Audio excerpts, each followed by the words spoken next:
All right, what's good, everyone? It's your boy Cambosa. We're here with week 5 of KOF 15 for Madhouse Rumble. We're finally over the first month, and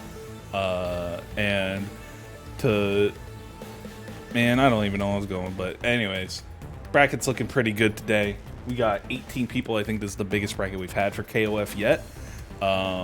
We're gonna be starting things off with Weiro and El Chavez, and then after that we got Tamago versus El Dagor to kick things off for tonight. As always, we got the match Reno. You got your promo codes right there. Free 25 cents into the pot. Thank you, Sugar Bear and Hall Monitor of Justice, for using those already. Speaking of Sugar Bear, he's going to be one of our commentators tonight, along with King Fuyoshi. I'm going to let them take things over while I go ahead and get our first match started. Awesome. Thank you, Cambosa. Really appreciate it. Happy to be back here. Madhouse Rumble, week 5. As Cambosa mentioned, a lot of really strong players. You look at this bracket, it's a pretty stout bracket. Little disappointed that the reigning champ Reno is not here, but I think we're definitely the level of play here is going to fill that gap. And you take your eye off your throne, someone else is going to pick it up. So that's what we're going to see today. My name is Sugar Bear, as Cambosa mentioned, and joining me today is King Fuyoshi. King, what's going on, man? Hello, everybody. How you doing? Thanks for having me. I'm excited just like everybody else. And I mean, you said the reigning champ ain't here, so that means everybody clawing for the top, right? For sure. Now, I just joined last week, so I'm not super in touch with all the previous winners. I don't think they've had a 2-time winner, maybe up until Reno. He might be the first 2-time winner. But, he was. Level of play here is super high. I mean, just looking at some of these names, probably one of the big ones that sticks out to me is Weiro Asamiya, and that's going to be the first match we're seeing today. Super excited to see this. I know he was at Frosty Faustings. I can't remember exactly how well he did, but I'm sure he did great. For anyone who's familiar with KOF and SNK games, Weiro is a name you should know. So excited to see him play.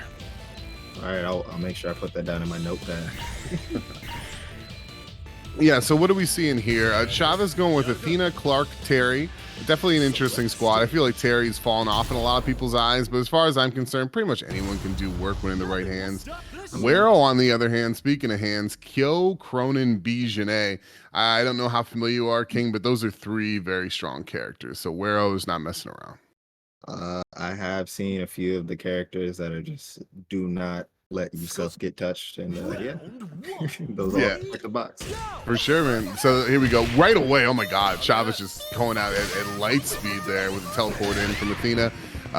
Kyo from Weiro trying to create a little bit of space, push into the corner. Interesting trade there. Nice clip. Oh my God, the pace of this, we're getting right into it. That whiff on that DP, no punish though. I like how Chavez, despite the name, really not conflicted at all. Just going in, trying to make sure that Kyo doesn't start too much, but he's kind of stuck in this corner right now. Yeah, not a place you want to be in this game. So he went with the full record there, finishing with the overhead. Sort of let it rip, but it worked out for him. A lot of pressure right now. Ooh, nice reversal though from Chavez, creating a little bit of space, trying to push back to mid-screen. That fireball connects. Because grabbing that corner was really just paying off dividends. Yeah, Chavez is definitely not afraid to let these DPs rip, and honestly, up until this point, he hasn't really been punished for it. But this zoning right now, bringing him back from the brink, mashing out that grab, closing out that round. All right, nice little 22 seconds, gonna get a nice little chunk of health back, but nothing too crazy. So here we go, Cronin coming in. Yeah, Chavez, Athena, a little worse for the wear. This Cronin going right in with that pretty belligerent normal, if you ask me. In the gosh, was it Shatter Strike? God, throwing it out there. Yeah, closing out that one quick. Not even gonna touch me. Let's just start it, man. You know what it is. Fresh starts, anybody? It's like that first round never happened. But Clark coming in. See what he can do. A little bit of bar behind him. Got a little bit over 2 meter.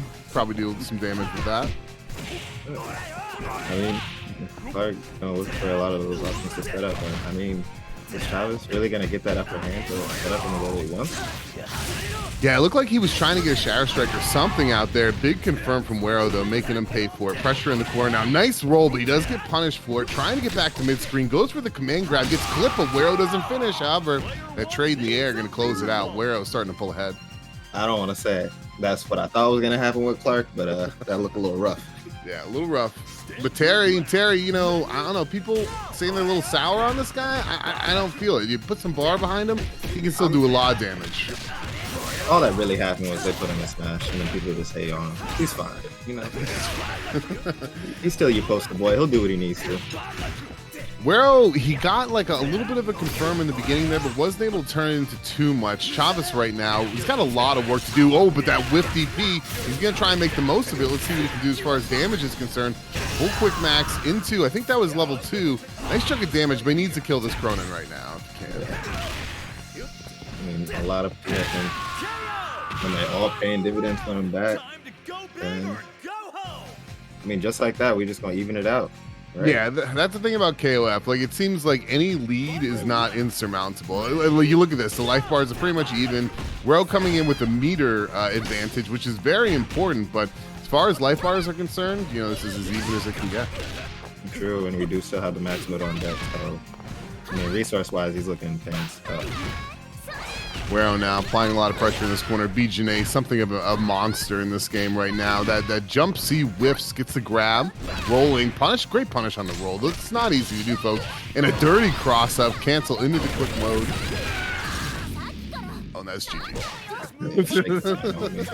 That was absolutely getting abused in the corner. Yeah, when Wero started getting things going, got pushed into that corner, things just sort of, you know, got out of hand real quickly there.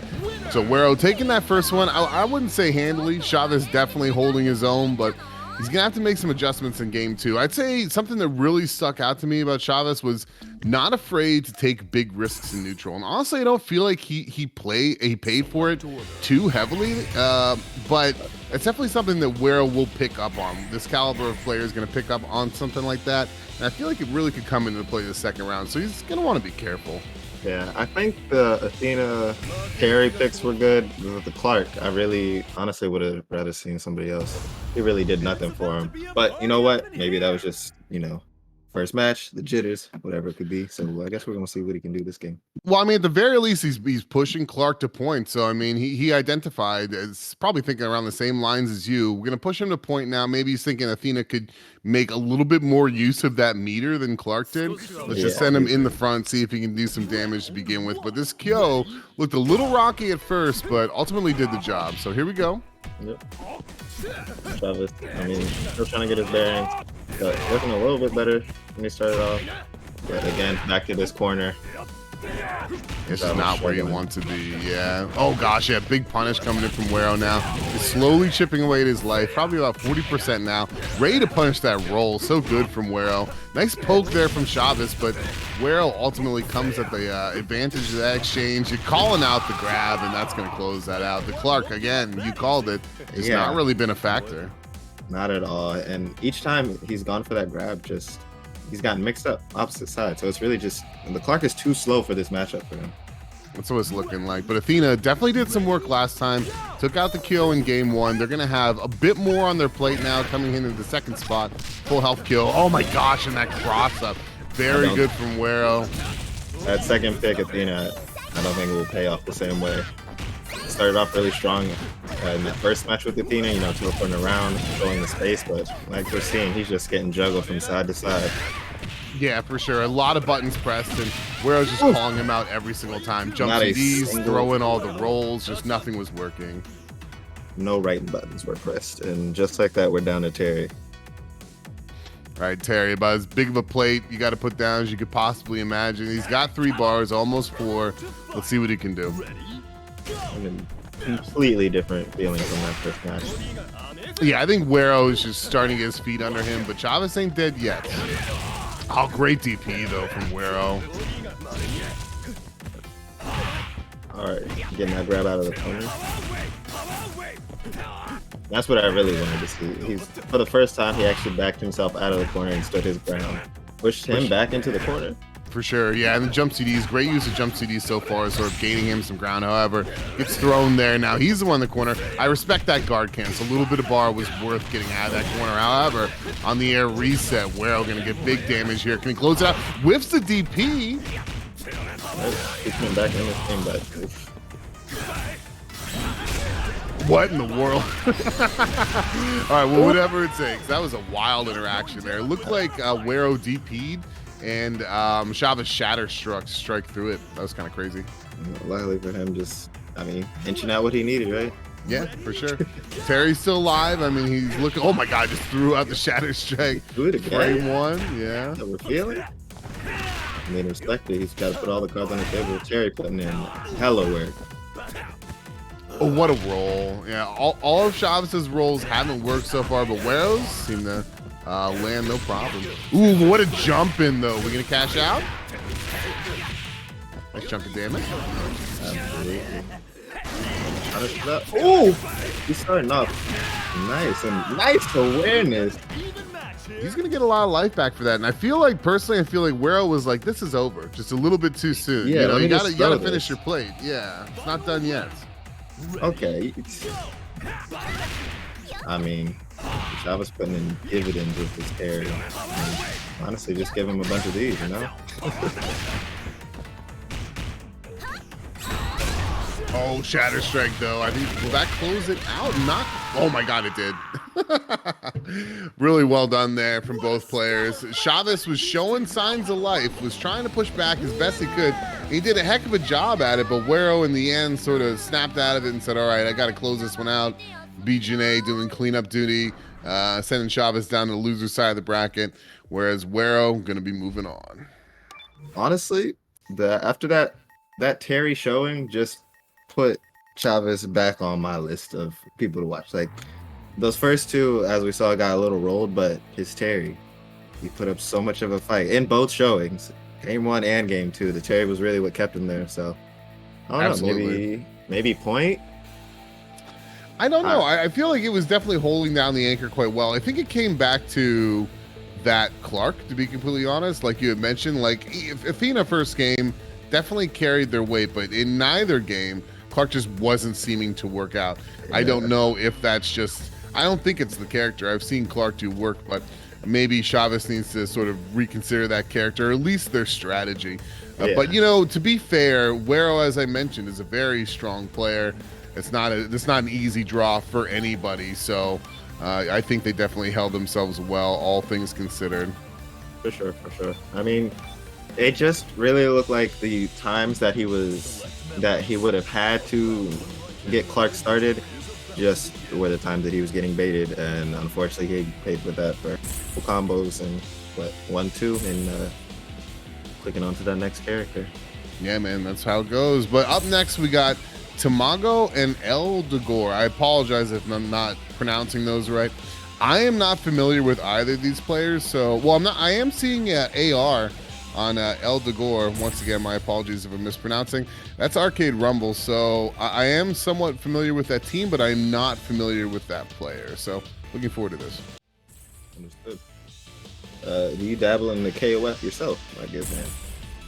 Do I dabble in KOF?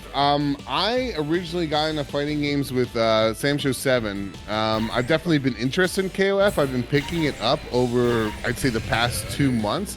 Still have a lot to learn, but I'm having a lot of fun with this game. Yeah, I spent earlier today watching montage videos, season 2 updates, so I'm right there with you. So here we go. It's looking like Tamago coming in with Blue Mary, Luong, Rock. I'd say that's a very solid team. El Dagor looking like Kyo, Iori, Cronin, another very strong team. So they're definitely playing for keeps, that's for sure. Ready, go! That I already second pick was I feel like that's much more of an anchor pick, but I mean, all of them kind of scary. Oh yeah, for sure. I feel like pretty open to interpretation, but when you got Cronin in the back, I don't know. I don't feel like you can really go wrong. But here we are, the point battle. Huevo with that's not the right name, but Blue Mary up against Kyo. A lot of little bits of damage, but throwing out that EXDP, that was a little bit of a wild call, but worked out with his low confirmed. Picking up some damage in the corner, a little bit of pressure with these jump CDs. Yeah, and those guys just kind of keeping control of the map. I mean, keeping him in the corner, but nothing too crazy, right? This looks like Huevo really doesn't want to push too hard. They're trying to kill him out. Yeah, I feel like that was a big missed opportunity for Eldegor now. And it looks like, let's see, Tamago trying to capitalize on the DP whiffs. EXDP coming out for Eldegor, but right now it's a little scrambly. Eldegor coming out on top of it, but scary, I'd say, for both players there. Yeah, I think Huevo's starting to get his bearings. Still just a little bit more timid, so, I mean, Dogar just doesn't give him that opportunity. He can just kind of smother him.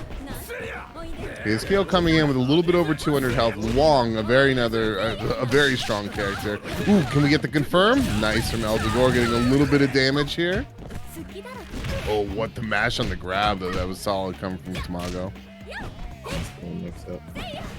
And Huevo he got that one long combo string, but really he's just doing great at the poke.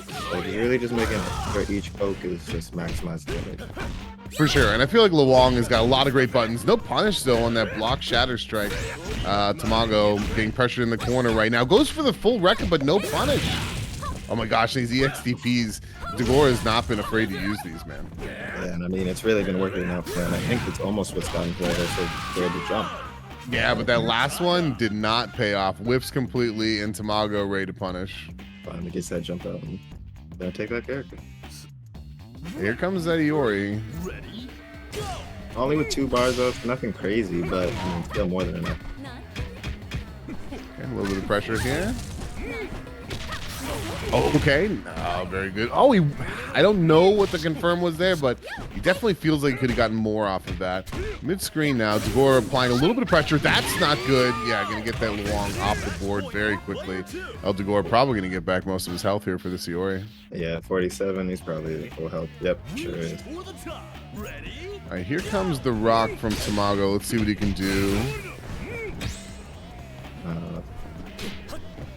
Ooh, nice little check there. Oh, great DP though. Yeah, that jump is a little bit telegraphed. Feels like Degor is just winning a lot of these neutral situations right now. Here we go. Nice confirm from Tamago though. Gonna get some damage. I think the overall difference is Dogar is not afraid to swing at neutral, you know. Huevo's just kind of been sitting in crouch block, backing himself into the corner and kind of poking out. Yeah, that's a really good point. Very passive, but nice frame trap there. Gonna get this Iori off the table, and just like that, we're pretty much back in it here.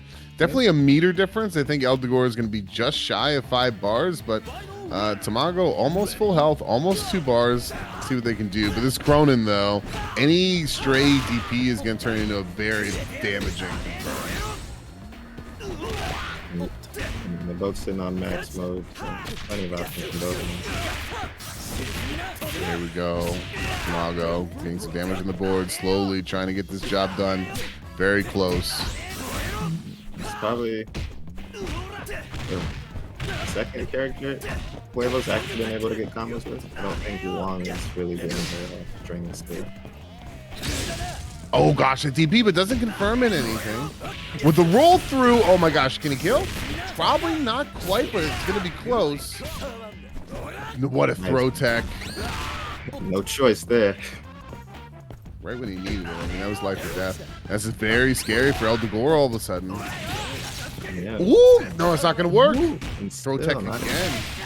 Wow. Wow. That's crazy because I feel like Eldegor was ahead that entire set, but because as you said, Tamago was playing somewhat passive in the neutral, really sort of letting the fight come to him, which is something scary to do in KOF. But man, in the end there, he just found a way to close that out. It seemed like he was behind the whole time.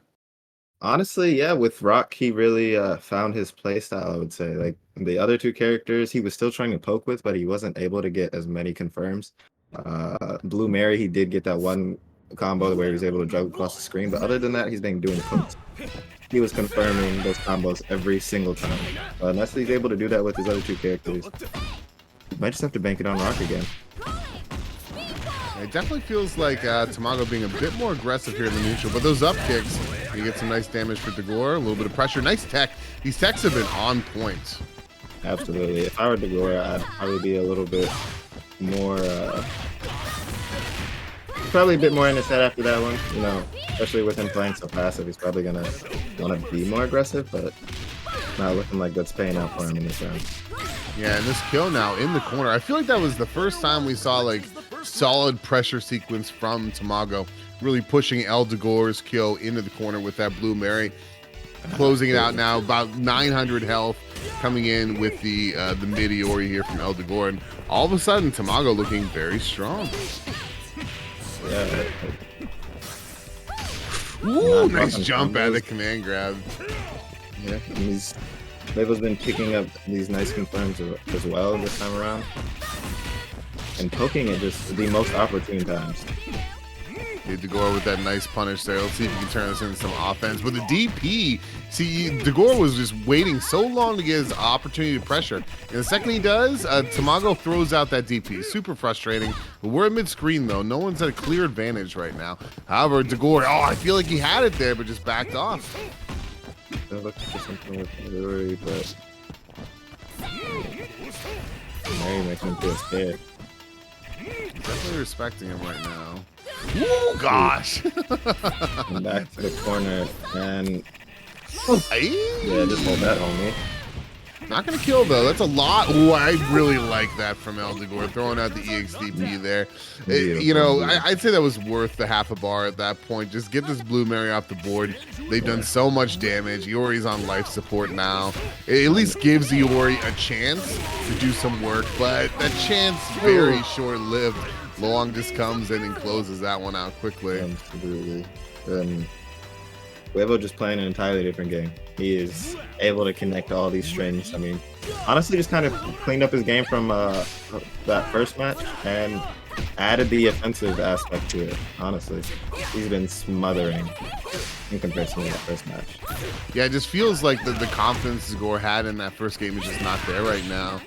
Yeah, honestly, it feels like they both switched the feeling.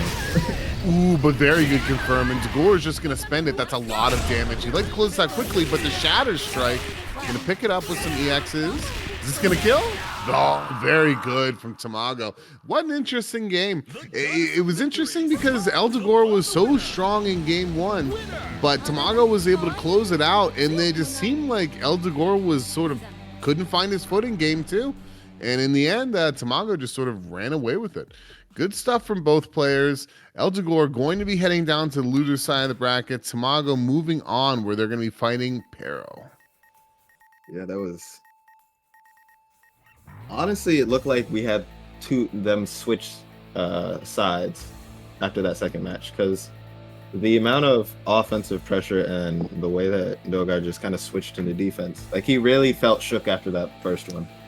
And just his play style really seemed like, well, now that I can't just be in command of neutral, like I don't know what I'm gonna do. He didn't really seem like he tried to, or not, didn't try, but wasn't really able to regain his offensive streak that he had in that first match, and just got picked apart for it. Yeah, I'd agree. Tamago's vibrations, Eldegor was just not able to get a good read on him that second game, but you know, sometimes that's just the way it goes. It's not like Eldegor is out. He's going to get another chance to prove himself in the loser side of the bracket. Not done yet. Tamago, as I said, going to be moving on to fight Pero, but we got some matches coming in. I think winner's quarters, waiting to get the official word on what that's going to be. Don't want to call it too preemptively, so we're going to wait and see what those actually are. In the meantime, folks, go ahead. Yeah, we're going to go ahead and get Saiyaman, your Saiyaman, and Basartino, Rafa, Cool. And Violent Kane versus Says MX. Awesome. Okay, yeah, so you're Saiyaman and Basartino. My apologies if I'm mispronouncing that. I am not familiar with either of these players, so again, this should be a fun one. They've moved. Yeah, we're in winners quarters final now. I think this will actually be the first time they play today, though, because of a couple of DQs. So they're both coming in fresh. If there's any jitters, they'll probably be on full display. So looking forward to seeing what both of these two can bring to the table. In the meantime, though, as we get that set up, folks, do not forget we got some commands here, and probably the most important one is the exclamation point Matcherino. If you all wouldn't mind taking some time to pull that command, hop over to the match arena, and claim some codes. Each code is going to be, I think they're at 25 cents. Yeah, I think each code is going to be a free 25 cents to the pot. Doesn't cost you all anything. Just a moment of your time. So hopefully you all will consider doing so. All that's going to go to the players, and you're going to make it, a little bit of incentive to give us the best they got. Just who doesn't like that extra, 25-cent push, Yeah, for sure. 25 cents there. Go ahead. $5 is cool, but $5.25? You know what I can do with that? Do they still have gumball machines? Guys, it brought me back to when I was a kid. I was like, 25 cents, that'll get you some, at least one gumball, maybe two. That'll get you the dankest gumball with the best flavor of 5 seconds. Absolutely.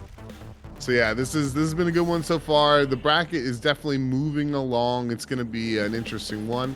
Looks like the bulk from now on is going to be streamed, at least on the winner's side. So really looking forward to seeing how things play out. We're still getting our players in there. So everyone at home, go ahead. You said last week was your first time. Correct me if I'm wrong, but I feel like these matches, at least from the last two we've seen, are going by pretty quick. Last week went pretty quick from what I remember. I think it was much quicker, probably the quickest these brackets have gone since they started. I think it's probably just, once you start running a game and getting familiar with the systems, things are just becoming more and more efficient. But yeah, they're moving smooth.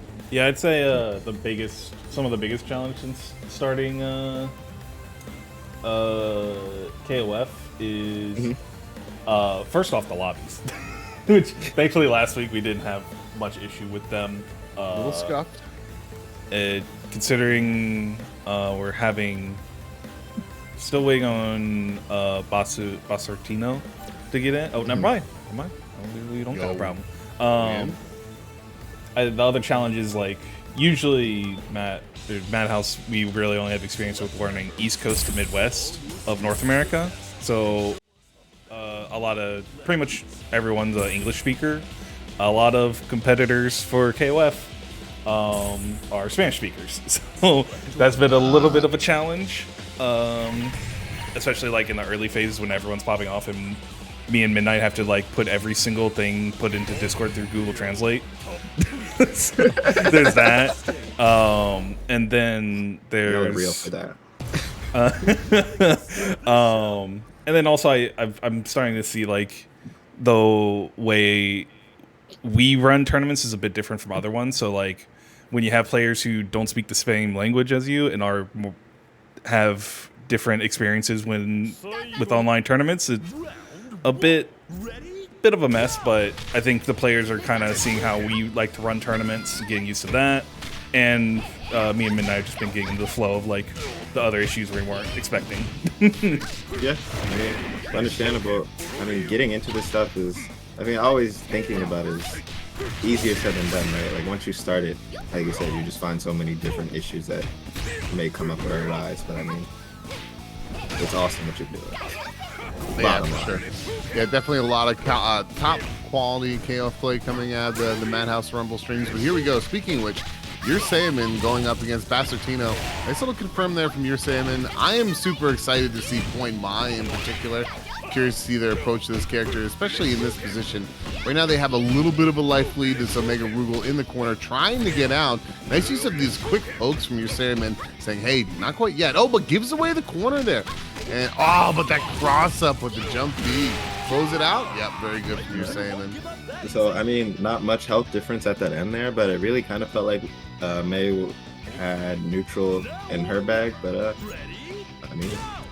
he's got these big pokes, right? Oh yeah, for sure, and used them really well. Talking about pokes, yeah, right there. That quick 5-8 just preemptively stopped the hop, but this hiding with the EX point, the finger gun. Gonna close this one out real quickly. Yeah, that's a perfect if I'm not mistaken. Shake it his hand, homie. Done like that. And these first two characters coming out for Basarotto's side, I'm sorry for butchering your name, big characters, and he is going for those big pokes as well. Yeah, I'm used to seeing Hydern at anchor, but I feel like Hydern can pretty much do damage wherever. Nice to get that 2B into the, 2C into the 6B. Wasn't able to get more off of that. Should have, just dropped it. This Hydern right now trying to fight out of the corner. Oh, very good patience though. Getting that EXTP. It really doesn't get a lot of space to show for it. Whiffs that flash kick. Gonna get a lot of damage as you're saying, and just totally cashing out. Get this Hydern out of here. Man, this game is so flashy. It's awesome.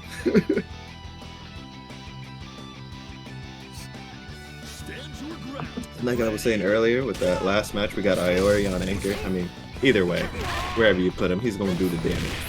Yeah, for sure. He's just got pretty much every tool you could hope for. I see him on mid, I see him on anchor. Wherever it is, he can definitely make it work. Fighting out of this corner again, I feel like your Sandman has just done a great job of putting Bastartino into the corner and just not letting him get out of there. Nice cross up, and right now, the Shizuru is just doing work. Yeah, Shizuru is completely controlling just the momentum of the match, but not for much longer as we better just put her down. Yeah, super glad he spent the bar. He had a lot in his corner. Just cash out, get this character off the table, make it somewhat, as even footing as we can.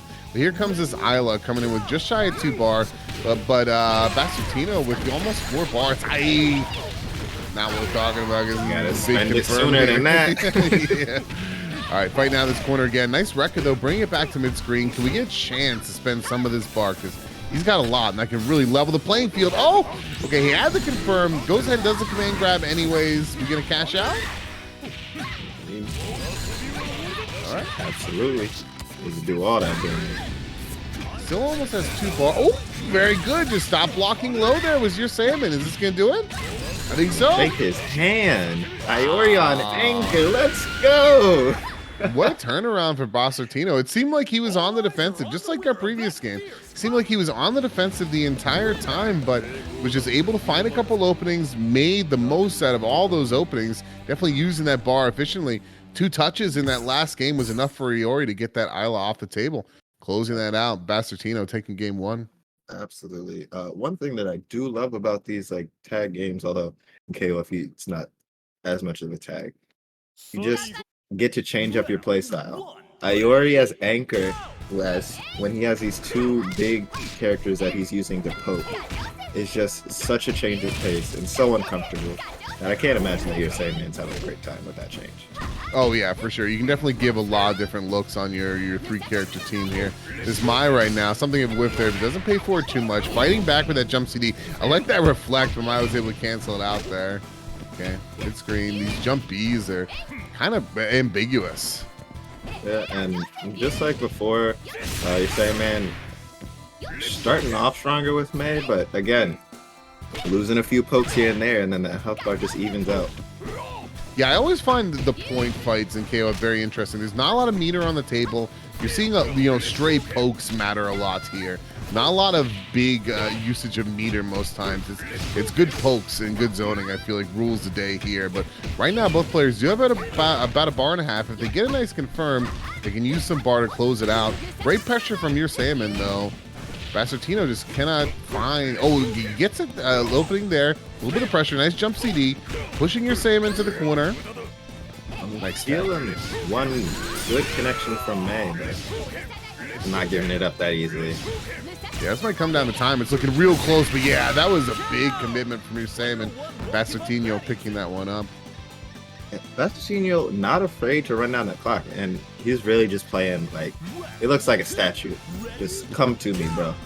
I respect that you can pull off that playstyle in this game. I mean, most people are just KOF is all offense all the time, and offense is very strong, but I do feel like a solid game, defensive game plan in KOF 15 can really take you places. Bastartino picking that up, doing a fair bit of damage on this Chizuru, who really did work last game. Yeah, and I mean, with these characters, he's playing the projectile games just so much more differently that your Sandman just can't abuse them. The fact that he's bouncing them back and then following in is really kind of throwing off his game. Ooh, I like that roll through. Yeah, very good. See, that's the thing. Bar influences so much about what you can do and how you can play. Zoning, very strong when there's not a lot of bar on the table, but once bar is in play, if you don't mind spending one, you can really call out some zoning with guard cancel. So we saw it right there. Your Salmon Chizuru spending that bar, getting that opening, getting that Omega Rugal off the table, but they did a lot of damage. However, this Hydern really stuck in this corner now. This guard gauge is getting cranked. And held just about even as well. So, I mean, Chizuru got stopped for a second, but back in full swing. Yeah, and I'd say they were sort of the star of your Saiyaman's team in game 1. I think it's very important for them to do well. But here we go. Definitely picks up the confirm this time. We can close this out. Oh, very good. So he went DP into the command grab there. Going to get a little bit of health back, including what he's going to get back for time. Vespertino, Hyder looking very strong. All the way back into the green. Make me a liar. I mean, we still do have max mode on deck for your Saiyaman. So, I mean, potential-wise, it's looking like it's more so on that favorite, despite, you know, being down the character. But yeah, for sure. I feel like this Hyder, and it's definitely, oh gosh, 2B, no, 2C and the 6B. Games with a classic Hyder combo here. Doesn't cost much and builds a lot of bar back in the cross up. Doing it again. Yeah, so you get some nice mix up here, but doesn't get too fancy with it. Just 2A into that cross up, and that was a risky play. He was, you know, betting on that working, but it doesn't work. But there's that EXDP and Hyder, and I feel like that makes him so strong in this game where there's a lot of like resetting pressure with hops. Hyder can just sort of chill, wait for the opening, sees you hop in the air, boom, EXDP. absolutely, and I mean, it just capitalized on the playstyle he was looking for. I want to poke. I want to poke. Yeah, for sure. EX Blades sounds like a good ass poke to me. Yeah, man. He was just like, I'm gonna chill, and you're eventually gonna hop. And when you do, flash kick, bud. That's what's gonna happen. I'm gonna need you to hold this, shake my hand. Let's go to the next match. All right, cool. So Bastartino, I think taking that 2-0 over your Saiyaman. Your Saiyaman not done for the day. Gonna head down to the loser side of the bracket. They're getting another chance. Bastartino moving on to winners semifinals, where they're gonna fight the winner of our next match, which is gonna be Violent Kane versus Sace MX. So yeah, great matches so far. Really enjoying this. Thank you to everybody who's come out and is hanging out with us today. I hope you guys are enjoying your Sunday, and this little bit of KOF here on Madhouse Rumble is just making your Sunday all the more better. Definitely feel free to check out our Matcherino, !Matcherino. We have plenty of free codes available. Just a couple of clicks and a minute of your time will add 25 cents to the pot. No cost to you. So definitely give it a look as we get our next match set up here. Yeah, man. Do that and make sure you keep these players keeping these matches coming to you. And Sugar Bear, while I'm at it, favorite character. I need at least 2. Oh, at least 2? Okay, so like I'm pretty vanilla. I'm a big Takuma fan. Okay. I'll take Mr. Karate, but I much prefer Takuma.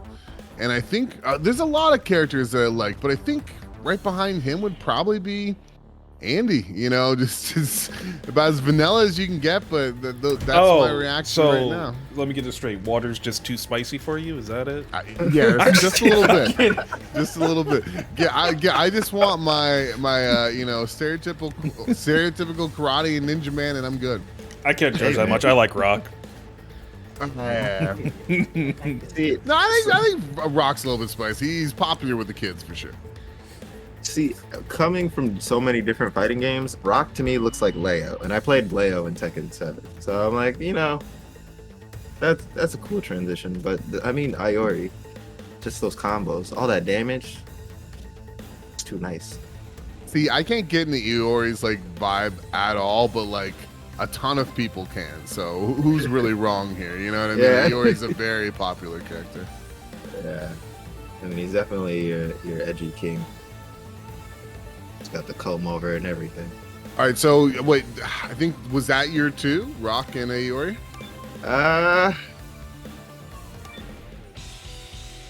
No. Honestly, when I first picked up the game, it was correct me if I'm saying the name wrong, Matenkin? Maitenkin, I think is right. Yeah. I have narcolepsy, so a dude with a pillow fighting spoke to my soul. Spoke to my soul. For a battle of titans. All right, we got this match. Just things heated up real quickly. So this is going to be Sace MX versus Violent Kane. Violent Kane, I know from Sam Show 7 days, but he's definitely been a name in KOF for a heck of a lot longer than that. I'm a fan, not gonna beat around the bush, but he's coming in with K-Dash, Kyoe, Ori, Team Pro Tag, very strong team. Sace MX coming with Kyo, Shizuru, Cronin. No slouch either. Right now, Violent Kane getting a little bit of damage here. Ooh, but that nice jump in from Sace MX. Getting as much as he can, but Violent Kane not afraid to let those DPs rip. Really not. I mean, again, everybody's going for Point Kaio today. I mean, he's just paying dividends. But I think this is our first K that we've seen today, and I mean, he's holding his own. Oh yeah. Okay, that was a nice close C there. Ooh, gosh, the wreckers, man, they're so annoying.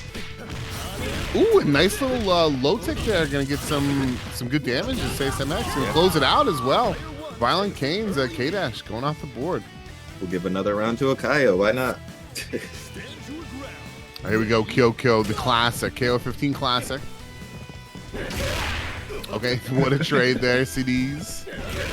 Oh, nice 5 CD there. Isn't able to get too much, but Violent Kane just trying to shift the momentum real quick, throwing out that EXDP. Yeah, I mean, really doesn't look like he's trying to play fair, or not play fair, but really doesn't care about these exchanges, just wants to get it over with. For sure. I feel like right now, early in the set, they really haven't caught on to each other's vibrations quite yet. EXDP can definitely be something that's valid. It's going to be riskier and riskier as the set moves on. But Sace MX here, this point kill is really doing a lot of damage. However, nice smash there from Violent Kane. A little bit too much of a gap in Sace MX's string there. It's going to let Violent Kane get this point off the board. Shizuru coming in a little bit over a bar and a half. We saw a different one, so we'll see if this one's able to put in as much work. But I mean, yo, not caring to start. Don't even think about it. Oh gosh. And they thought about it, and they got grabbed for it. Going crazy in this tournament. Yeah, I feel like you cannot play too passive against really, really strong players in this game. You have to be choosing a place to mash. Like, you have to call your spot, or eventually you will get opened up.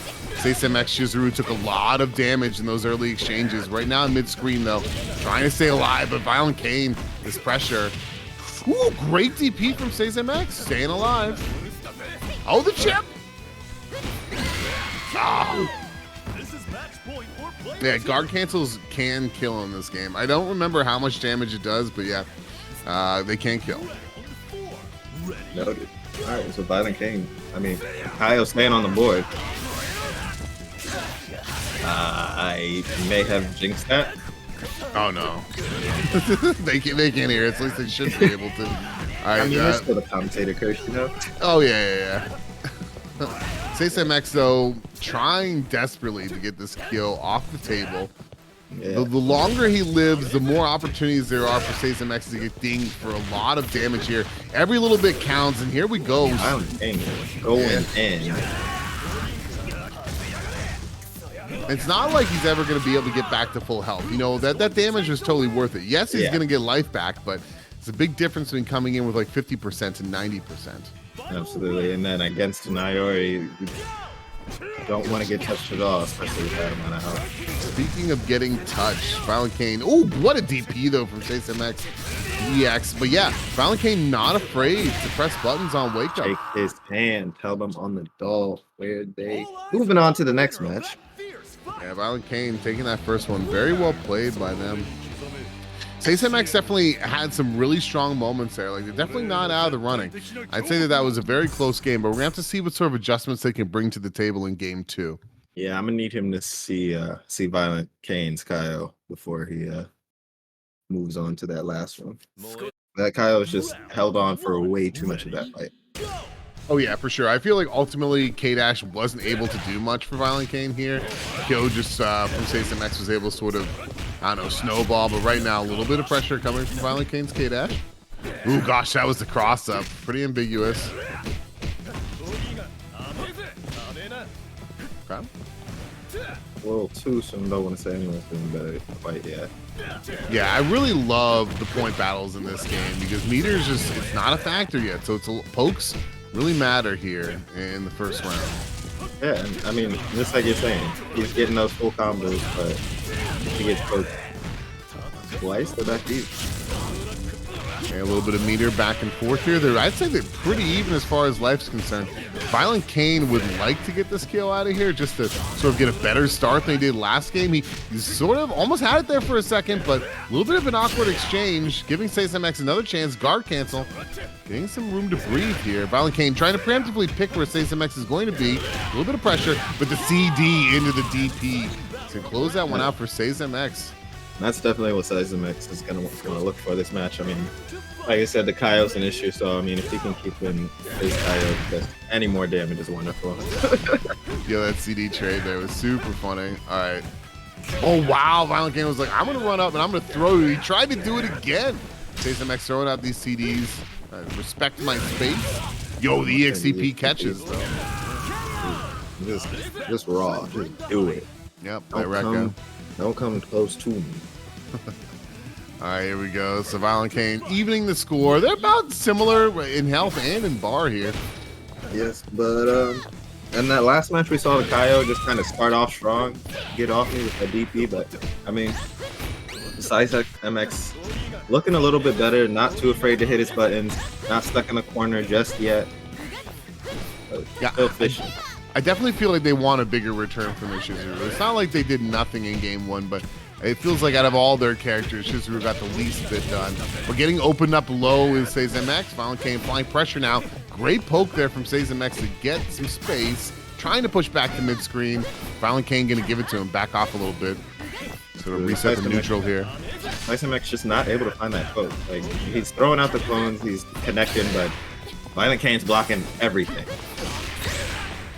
He's trying to get in, though. He's trying to force himself in. They're about at even health right now. Spending a lot of bar as SaceMX, but whatever it takes, clipping him on, yeah, Violent Kane just did not want to block there. I mean,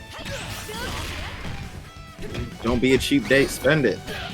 Ooh, and yep, there's that guard cancel roll. Yeah, as the game goes on, the options really evolve, and that guard cancel roll can be very strong as the rounds progress, but SaceMX Shizuru, though, able to close it out. And I mean, not as best as you'd want it, but I mean, definitely sitting prettier than he was last match. I mean, this is what he wanted. Absolutely. I mean, if they can get in and do some damage to the Seori, even just a little bit, it's definitely worth it. But right now, chip is a factor. Any little poke will kill. SaceMX life support. And yeah, I think as far as Violent King was concerned, either this is going to hit or it's going to chip you out. I'm DPing. And at 52, I think, yep, Iori is going to get all his health back. So they're both just sitting at each other with 3.5 bars. Yeah, there's going to be about as even as you could hope for in this game, and it's just going to come down to who outplays who. Violent Kane has shown us that he can block more, but I feel like his blocking is just really impatient. Showing us there, block those first couple hits and jab. Oh, I didn't know that would pick up. I didn't know that would pick up. Yeah, SaceMX doing really good with that quick max. Ooh, and then the block. Are you dead? I think you're dead. Wow, that's crazy. All right, yeah, so our first game 3 of the day? Yeah, that was nice. I wasn't expecting that. It seemed like Violent Kane was really in control, but SaceMX, when it came down to the anchor battle, was just totally ready to go. That quick max was great. Excellent use of bar. Just really cashed out, did everything they could to maximize that opportunity. In the end, it was enough to close it out in their favor. So right now, one game apiece, SaceMX versus Violent Kane. For sure. I mean, honestly, SaceMX just had the game slightly go in the way that he wanted, and he capitalized on it so much with his final character. Yeah, I want to throw it out real quick. This is for winner side top 8, so this is not a trivial fight. None of them are trivial, but you know both these players want to come in on winner side of top 8 for sure. Fighting that slog is nothing to stop that. No. Right, they're about even. I feel like this is a really important match right here because the K-Dash just really hasn't delivered. And I feel like if Violent Kane can get this kill off the board with his K-Dash, it could make all the difference in the world. Absolutely. I think his K-Dash versus Shizuru would make life unbearable for SaceMX, but I mean, that's if you can get it there. Yeah, so far we've yet to see that. SaceMX kill has always come in and put down this K-Dash. Ooh, and we saw the Sarp of the Shatter Strike, but SaceMX gets him right with a throw. Yo, nice confirm from the EX Rekka. SaceMX again saying history will repeat itself, at least for one more game. Yeah, his Kaio doing exactly what it needs to. It's getting that other point out of there. Yeah, DK BK's Kyo coming in. Oh my gosh, Oh, this yeah. nice DP Yeah. calling him out on that third Rekka, yeah. All right, Violent King. Oh. And with that, he is not going to be able to get all his health back. Ugh, that cross up JB. Okay, Violent Kane in a very scary spot. Runs in. He was looking for throw there. Very gutsy move from BK. Yeah, those 2 A's. He was just trying to poke and got caught by the EX Rekka. Yo, Just looking to steal out Kyle and lost so much health for it. Yeah, And for sure. Go ahead. This is where Violent Kane, I feel like, is he's starting to fall apart. Dice MX is just really poking against that defense, and Violent Kane's defense isn't standing the test of the buttons. I don't know if he's getting too impatient or just doesn't want to hold it. But Yeah, I feel like it's super important for BK's Kyo to do a lot of work against this Chizuru. He can't let Seizemek start to run away with things. And so far, it's going okay. But again, BK in the corner here, taking some damage. Trying to shatter strike and just got stuffed. And right now, BK on the verge of going down the losers bracket. Seizemek in a very strong position here, going up against BK's Anchor Yori. yeah, Violent Kane not letting him hold that block. And I mean, Iori's gonna have to put in work if he wants to get anything done. Okay, jumps CD in the corner here. Tries the guard cancel in place though. BK just trying to create a little bit of space. Tried to get under there, got crossed up, but no. Didn't really get too much off of it as SaceMX. Okay. It's applying a lot of pressure. Yeah. BK's like, when do I get to push buttons? Now? No, not now. Oh, beautiful call out on the DP and just get him out of here. Damn. Yeah, the DP was like, this is not going well. And SaceMX was just ready for it. Excellent game from SaceMX, taking it over Violent Kane. Very close set, 2-1. VK not done for the day. Gonna head on down to the losers bracket. He's got a long road ahead of him. SaceMX on the other hand, cruising in the winner's side top 8, where they're going to be facing up against Basartino when the time comes. And it looks like that actually completes the winner's side of our top 8.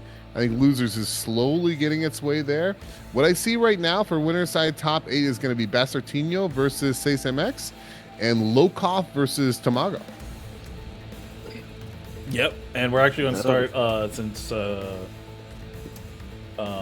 MX was just on. We're going to start with Lokov and Tamago, and then go up the bracket. So I'm going to go ahead and get them in here. Best of 5? Question mark. First to two up until winners finals. Gotcha. Yeah, I think winners, losers, and grands will do first to 3. So here we go. So it's going to be Lokov versus Tamago. We saw Tamago earlier going up against El Degor, but they took it over Pero 2-0, which is pretty surprising. I feel like Pero had an excellent week last week, showed themselves very strong. If I'm not mistaken, they got very high in the bracket. But yeah, goes down to Tamago. Tamago over Pero now in winner's side top 8, going up against Lokov. So this should be an interesting one. Oh gosh, and Lokov took it over Wero 2-0. So that's, as I said, I'm not super duper familiar with everyone, but you see a name like Wero is a big name. So Lokov taking a 2-0 over Wero to get into winner's side top 8. Very impressive. Nobody in this Madhouse is a slouch, dog. Yeah, I guess everyone is up for grabs. Alright. Honestly, now after seeing the names, I'm excited to see them again. Just to see the adaptations. Sice MX. If I had an award to give out, won the downvote award. Because he made that adaptation, or they made that adaptation. They completely turned that game around. Yeah, for sure. That was very well played. But, you know, to put things in perspective, we now have Lokov going up against Tamago, and winners is going to qualify for the winners final. So things are moving briskly here, and this is a very, very, very important game. This is a very, very different team we've seen as well. Yamazaki and a Geese. I'm always happy to see Yamazaki. I think he's a pretty cool character. We'll see him coming in on point. Looking forward to it. Just a slightly different team than the meta. We did see a Luong in there. Luong is a very frequently played character, very strong character. But yeah, Yamazaki and Geese, interesting sort of mid-tier sandwich there. But Tamago not messing around with the Kyo, Bijane, and the Cronin. I have not seen the Yamazaki So I'm excited to see what I'm in for. All right, just seeing in the chat from Yurikov, SaceMX, top 8 Evo finalist. I did not know that, so we're learning. But here we go. Tamago going up against Lokov, Kyo versus Yamazaki. Lokov trying to create some space. Interesting little interaction there. Rolls, gets out of the corner. That DP, though, gonna get punished for it. Yeah. And this Kaio is not doing it versus Yamazaki.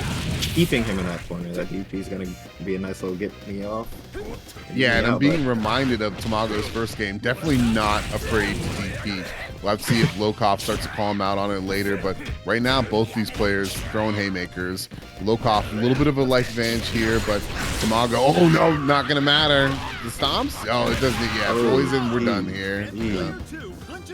That is one thing that this game isn't afraid to give everyone an OTG, man. That is beautiful. Oh yeah, for sure. Like, I feel like KOF is one of the few, if not the, well, I should say SNK's recent fighting game titles are probably the only titles I'd say they're not afraid to make legacy skill matter. I feel like this KOF has been very true for the most part to the history of the franchise. But here we go. Tamago getting a little bit of offense here with his Bijane. Trying to get this Yamazaki off the board. Speaking of OTGs, and gosh, that looked like an instant overhead.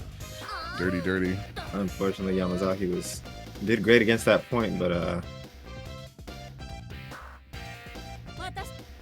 Bijane was not feeling it. No, not at all. So Bijane coming in for Tamago, going up against Lokov's Luong. Let's see what happens here. A little bit of a life lead for Tamago, but nothing, a little confirmed can't handle. Ever so slight. Look at that. Right back where we started. And them legs. Quick. Oh gosh, yeah, very misplaced jump there from Tamago. Gonna get dinged for it pretty severely.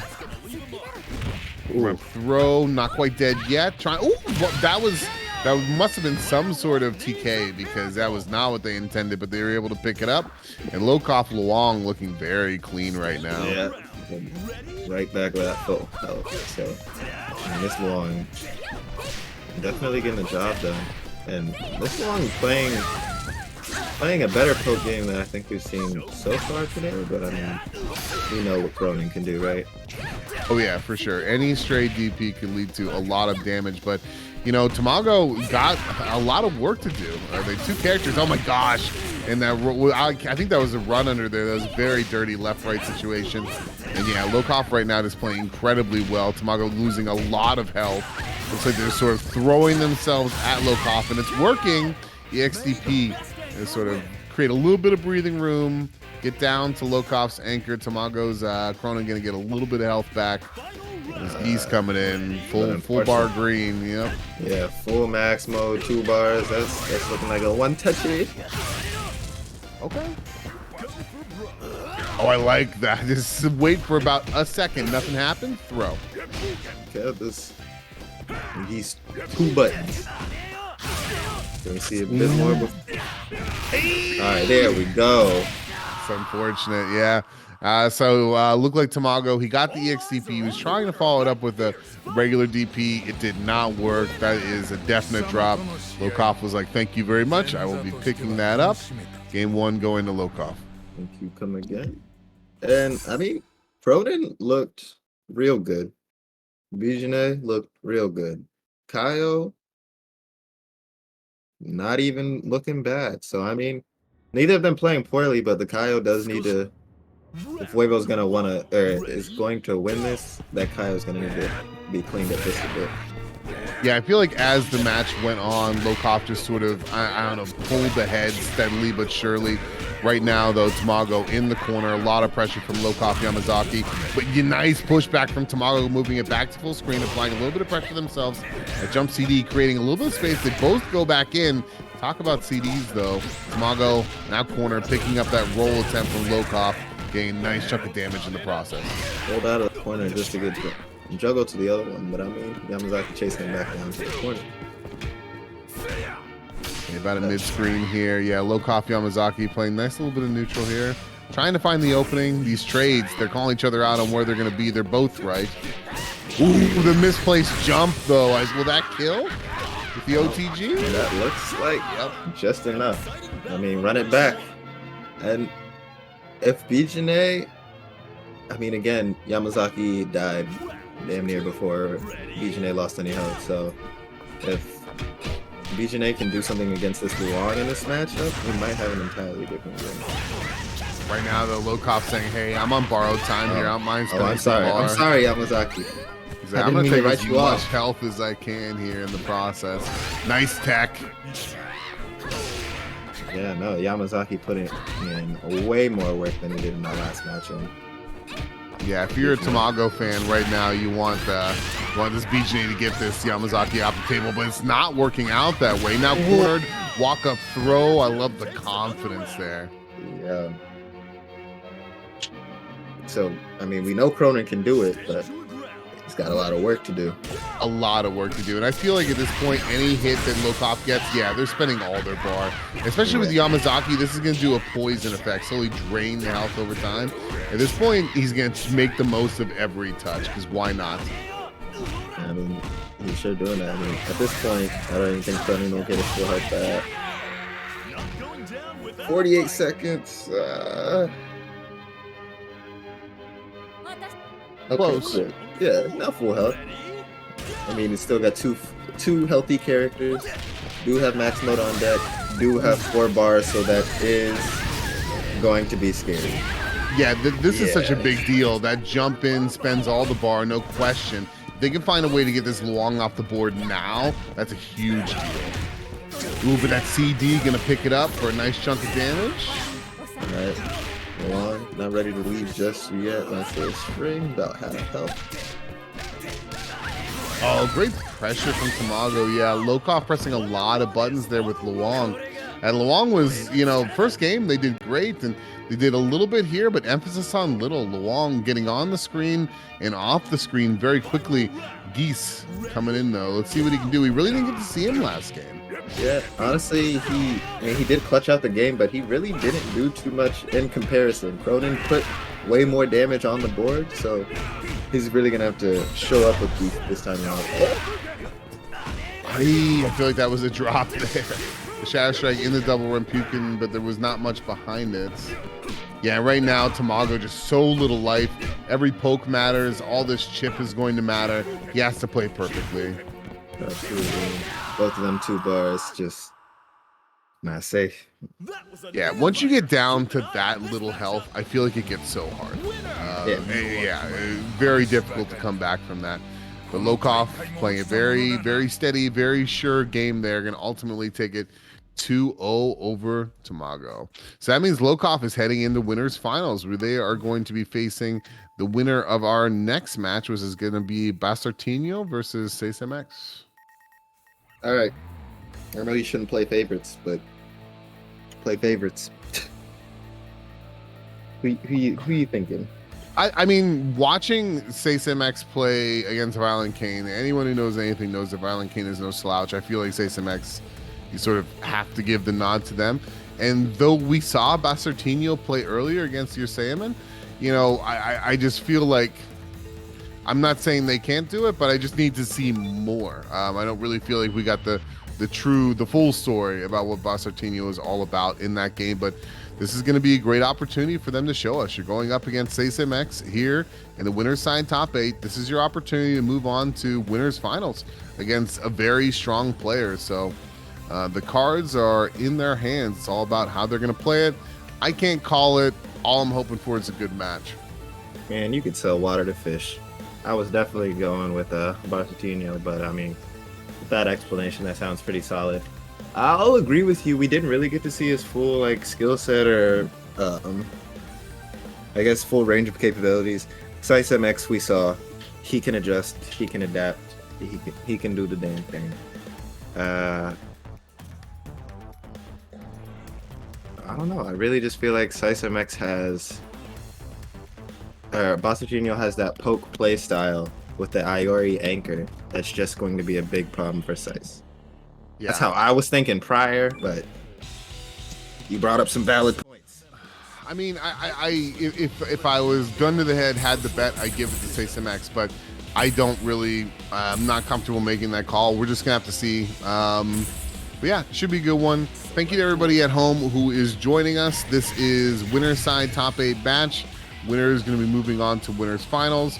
We have Seisem X coming with Kyo, Chizuru Cronin, and Basartino, looking like Rugal, Iori, Hyder. Do I have the names wrong?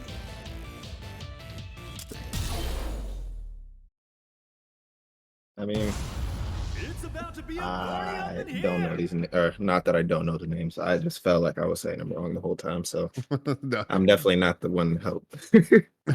I think that's Cambosa. I think that's Basartino, or am I wrong? Yes. Okay. Rafa is Pasatino. Got it. All right, here we go. All right, and just like that. I mean, starting off just about the same. Rugal does not approach. Nice poke there. Great DP. Reacting to hops with DP is so hard, and that cross up hop jump E there from Seisem X is such a dirty cross up, getting a lot of damage in the process. Yeah, Basartino now cornered, a lot of pressure here from Seisem X. Absolutely filthy conversion. I mean, Rugal keeping Basartino keeping his ground. Spoke a little too soon. Yeah, but he was just that life range right there is just such a bad spot. That jump B gonna close out that first round for Seisem X. All right, but the Hydern is coming in. I feel like Basartino's best character might have been their Hydern from what I saw, but right now that whiff CD, great punish from Seisem X. Great DP though, back at you. Yeah, I mean, Iori Anchor, so I don't know if I would say the best character, but I would definitely say the most difficult to deal with is definitely the Hydra. Super unfortunate they missed that command grab, but they make up for it with the EX, but that's going to close it out. They're going to get a little bit of health back. Probably not full health, but close? Question mark? You lied. I lied. You're a stinky liar, but it's all good. All right, here we go. So fairly even. Seisem X has a bar advantage. However, though, Basartino getting a lot of straight hits here in the early going. Honestly, I think this might even be a mirror match as far as picks. I feel like we saw the Herdern versus the Chizuru, and Herdern was doing the thing. Yeah, I think you're right. I remember the end of that match with that EXDP, but right now, Seisem X playing a lot of pressure. Just doing a great job of holding Basartino in the corner, but they did find their way out. Nice roll from Seisem X. They're just going over, under, over, under. No one getting anything clean right now, yeah. Yeah, and this is where I say Basartino wins, right? Like, unfortunately, they're both getting, or not unfortunately, they're both getting those straight hits, but if someone's willing to spend the EX with those slices like Basartino is, I mean, he's just going to win those pokes. Unfortunately, it's not that one. I think Basartino did a good job there. I feel like that Hydern did a lot of work. Now it's up to Iori to do their job and to clean the plate. I mean, for sure. I mean, Iori, 2 bars, gonna get it done. Yeah, record speed there with the perfect 4-second round. And I think this is what happened before. We've had sort of 2 clean sets around the way. The mids was a clean fight, and here we go. The anchors, clean fight as well. The anchors. This, yes, that's what I would like. Let's see, a little bit more for your troubles. Oof, I'm surprised I didn't get a full confirm there. Yeah, I am as well. But neither of them really getting confirms off their area combos. It's just looking like it's the hair too slow. Again, look at this. There's a lot of stray hits, but no confirms to the point where they're both under. Oh, that's it. That's it. You got to kill. You got all the meter in the world. You had to finish that one. And that was close. That was close. Seisem X found a way to close out that first round, but Basartino had a lot of opportunities there. They had a lot of bar, a lot of opportunities, but it just didn't happen for them. Let's see if they can clean it up a little bit in game 2. Absolutely. I don't even know where. I mean, obviously the Rugal did the least quote-unquote amount of work, but I don't know. His order, oh! Okay, Yeah, we see I that like that switch. solution. I do too, because one thing I saw from Bastartino was by the time Iori had come in, Heidern had already spent a lot of bar. You know what I mean? It seemed like Yeah. the the Heidern was spending a lot of bar, so put him in the back. The Heidern also did a lot of work. I feel like this might be more efficient use of bar as far as placement is concerned, but Heidern also did the most damage. So we're going to see this plays out for him. Right now we're playing in the middle of the screen here in game 2. A little bit of a lead for Bastartino. No, honestly, I love this pick. He definitely just scaled them on who's playing best and who's playing worst, and this, I feel like that is the absolute right way to try and layer your characters. Oh, great pickup from SaceMX there. And this is what I mean before when I said he's fine with just sitting in the corner. Look at him, holding all those blocks, or holding all these hits. We saw the 1 DP. Other than that, he's happy to fly. Ooh, yeah, I'm gonna Get punch off that me. roll. That was hot. And didn't Fighting out even of the try and corner. get out of the corner. Yeah. I like Ooh, that. Yep. wow, the Abare. Close Shake it his out. hand. You know, that was sick. And Rugal going into it. I mean, this is the dream startup, right? Yeah, because I think Rugal is definitely out of these two teams probably considered the worst character. Coming in just shy of 50% health. Not a lot of bar to speak of, but no harm, no foul. SaceMX coming in with this Chizuru. Any damage that Bastartino can do at this point is slightly putting a lead in their favor. I was about to say, I don't know if we saw this matchup, so I'm not sure, but I mean, Bastartino seemed like he's still comfortable. Old Matt. Yeah, SaceMX though, the Chizuru doing what they need to do, closing that one out as quickly as possible, we stopping getting the full health bleeding. off Almost. Might as well. All right, Iori coming in a brand new spot here in the mid. See what they can do. Already getting slapped. Doesn't seem to be working out all that well. This is a little bit scary because, you know, Heidern in that spot held their own very well. And I feel like Oh Iori, my god. that's not good. That's not good at all. That was a perfect. He did not get hit. Not good. Yo. Okay, so now this is all on Heidern's shoulders.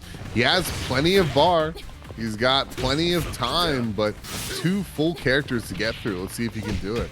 I mean, he's definitely not afraid to go for it. But yeah, man, that Iori just got smothered. Yeah, that just did not work out.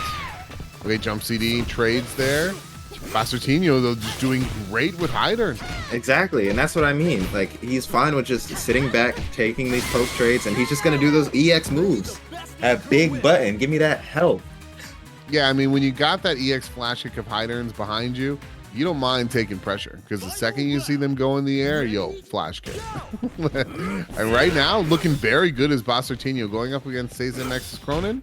Yeah. Bastartino with the meter advantage here. If I didn't see what happened to the Iori, I'd be like, "Oh, this is a close match." Okay.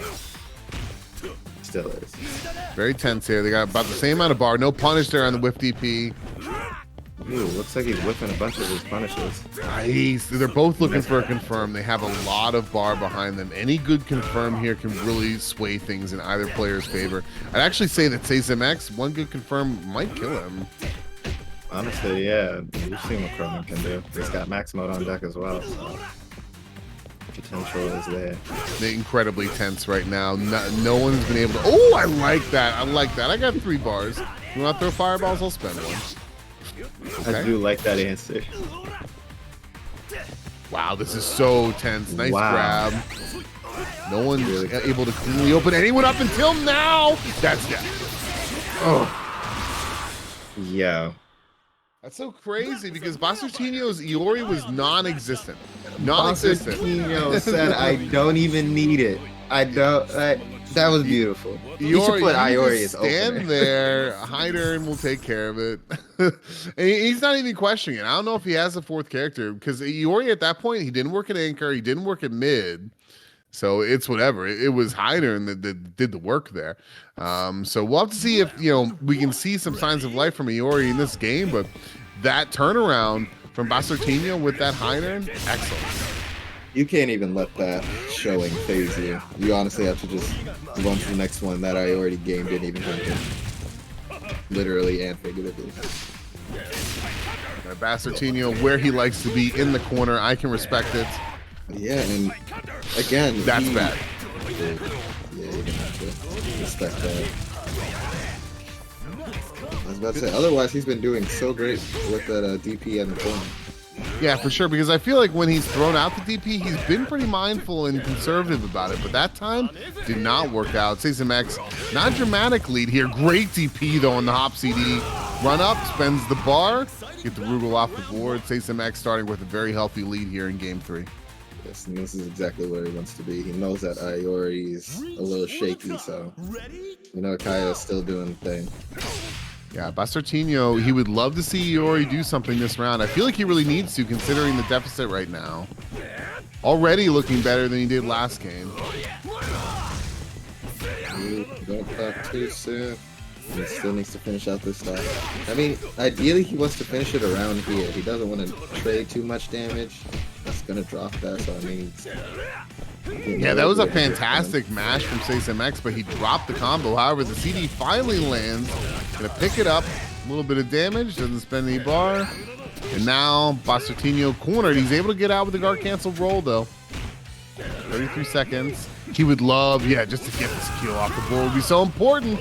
And though that wasn't the greatest game from Iori, he ultimately did what he needed to do. Get that kill out of there. Man, he took health. It's some we can more than you can say about the last round. So I mean, for sure, and you know, Hydern. Oh gosh, cancel that into the level 2. I was gonna say Hydern took out the full Chizuru and Cronin last time. This is a better situation than it was last game. Ooh, and goes for the low. And Iori's like, yo, I heard y'all were talking trash. Yeah, I was about to say, my bad, Iori. I didn't know you take it personal, homie. Bastartino's Iori shows up when he needs him in Game 3 in a big way.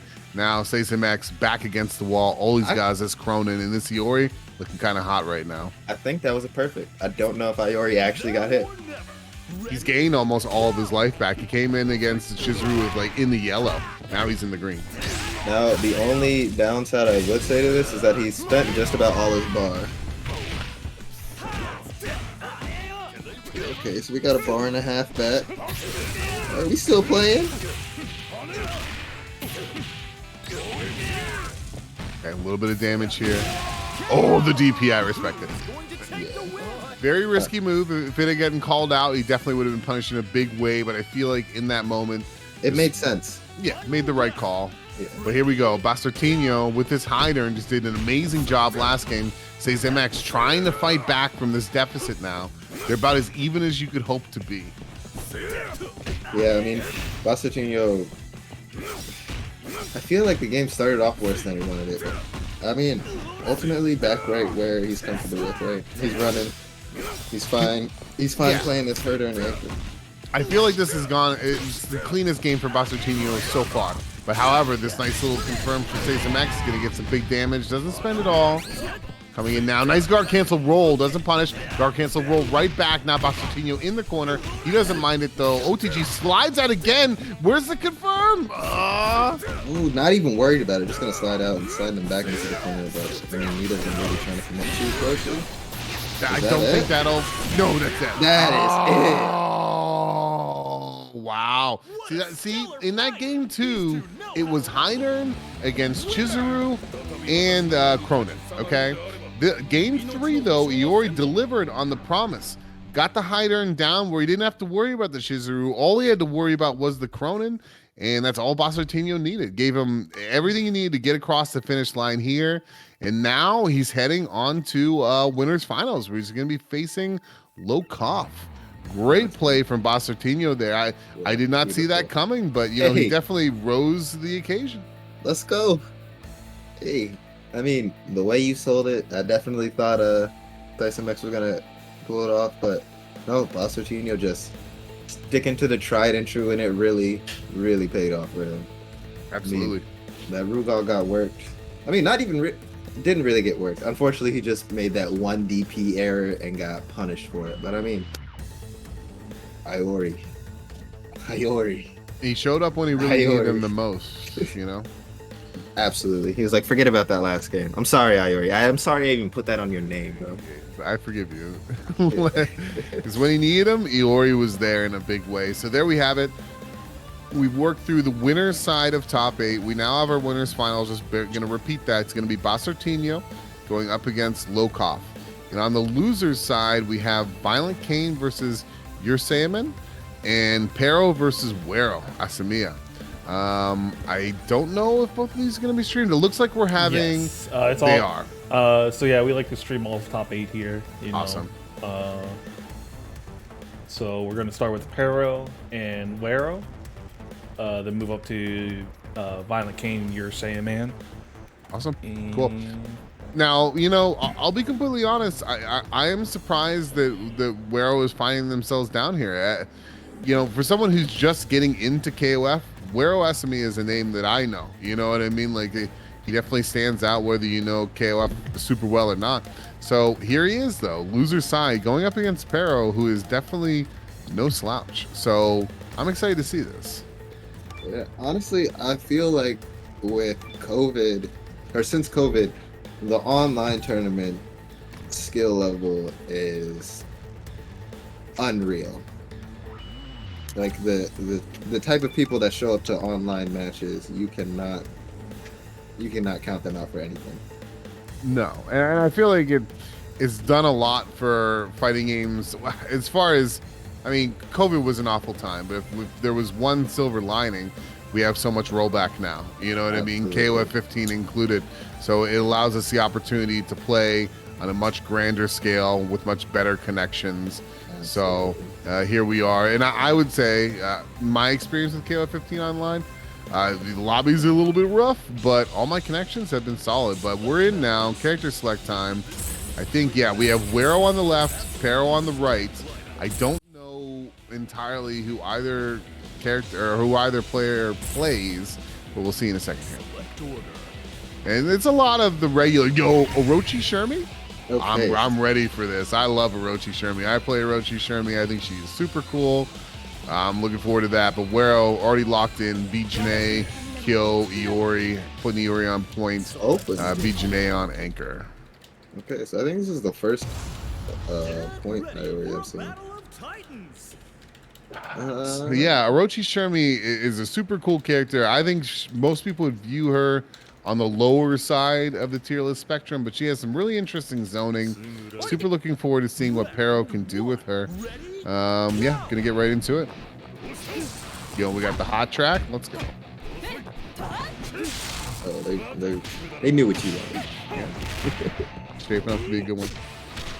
All right, try a little bit of zoning, but right now Wero is really trying to press inward. He doesn't want to deal with these kisses for too long. They can really sort of just chip away at your health, but also your patience. Oh gosh, with that poorly placed jump there from Pero, Wero sort of slipped under, got a little bit of a conversion there. Try to do it again. Go ahead. Yeah, I already point. I mean, just not bad, but really just not able to do too much. You know, you see fireball on the ground, but they're both just chipping. In the point battle that I've seen, I don't know. I feel like I wouldn't want to Iori. Ooh, okay, he's caught the startup of something there. Probably command grab. Goes for the taco. Nothing doing though. However, the Rekka hits. Poking low. Aye, but the 5C into the 6A does work for Pero there. Orochi Shermie doing her job. Right? I'm almost at 2 bars, so we might see something. But I feel like you got to have a kill. If you're going to be playing KO 15, you got to have a kill. But this cross-up, though, from Pero Orochi Shermie doesn't put out the kiss. Interesting choice of button there. Yeah, Wero was ready for the cross-up. Threw out the jump B and stayed in front. A lot of damage here with the reset. 6B.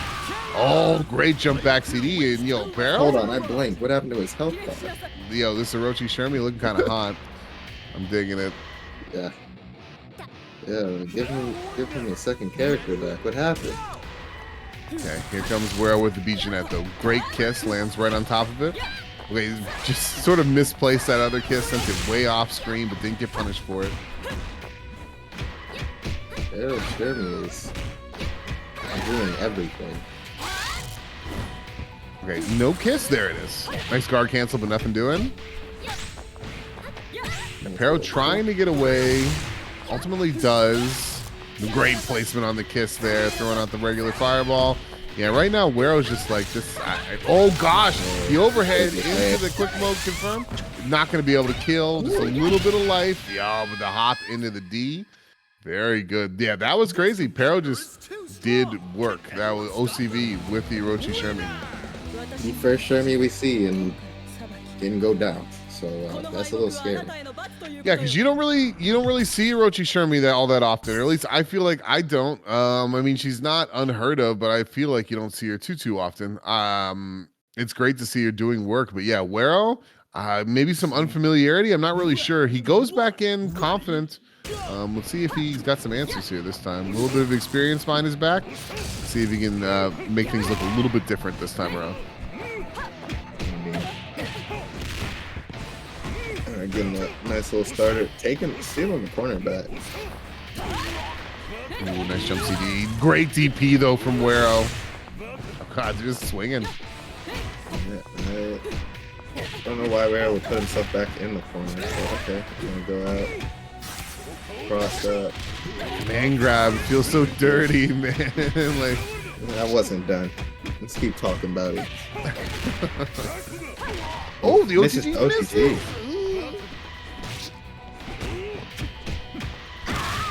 Oh. And there you have it. I mean, already Wero, this looking very different from last game where Orochi Shermie ran the table.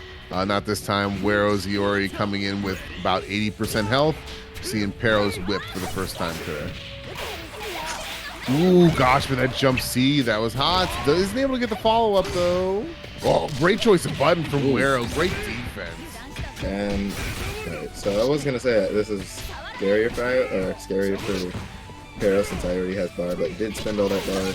He's now just going to try and do some damage after this combo. And nice OTG from Pero there. Doing very well with the whip, but yeah, a lot of meter usage. Be sometimes hard to balance that for whip, I feel like, but a little bit of neutral right now. Great use of the reflect there. That projectile is going to be on screen for a while. Ultimately, not a factor, but good play from Pero nonetheless. Wero, though, very little health. Every little thing is going to matter for him. Yup, and the jump CD going to close that out. A little bit of a trade. He got a fair bit of damage done on that whip. I'd say more than Pero would have liked, but Iori officially gone. Kyo coming in. Yeah, that was a nice little bit of getting from there and coming in with half health. And I mean, I'm sure he doesn't want to deal with it more than he has to. Yeah, for sure. And I feel like this kill, if I'm not mistaken, was sort of a non-entity in the first game. You'd like to have a much better showing, and it's going in that direction. This is really, oh God, suffocating pressure, yeah. That's not the pressure. It doesn't only hurt your character, that'll hurt your mind. Those throws, nobody likes getting thrown 3 times in a row. No one likes to see those gold birds either. All right, here we go, Leona. Very interesting character, in my opinion, a little bit more on the complicated side because of her links, but who cares? Wero, nice low, picking it up. EX, spending the bar. Nice chunk of damage into the level 1. Oh yeah, OTG. Pero ain't got to worry about those combos, so Pero trying to figure it out. Keep spending. Wero just on fire. It's like that first game never happened. This adaptation, this adjustment, and also just, but that EXDP though, you're gonna pay for that one. But yeah, Pero really wanting to make the most of this. Quick max, how much are we gonna get out of it? Not a lot, to be completely honest. Honestly, yeah. For as much resource commitment and damage as he was looking for, we've seen so much better come up with way less. All things considered, though, Wero's kill flashing red. That means stun is on the table right now. Still a factor. Oh, there it is. Kill? Hey, will that be enough? Not quite. Oh, the XDP. You love to see it. All right. What did he have to lose? What did he have to lose? Leona is trash. There's no way. He had like 3 full combos on him and didn't even get half health with 2 of them. Well, it did get half health, but that was ridiculous. You should have been dead at that point. If you were anyone else, that... I feel like, to be completely honest, maybe I'm wrong, but that quick max confirmed, like, I feel like that was a drop. Like, how How could you have not gotten a special off that? But whatever, or a super off that, I should say. Anyways, I think the story of that game really, where it has turned around in such a major way. Yeah, I mean, looking at chat, apparently that's the life of a Leona, but maybe that's why we don't see more of her. Yo, nice to see. Oh, and the cross up with the Orochi Shermie spinning a little bit of bar. Doesn't throw out the kiss though. That's interesting. So much damage. What was that? 6 hits for half health. Leona needs to take a page. And I think, yep, that will be it for Iori. Love to see Orochi Shermie doing well. This is looking shades of the first game. If for as strong as Wero came out last game, Pero responding in kind.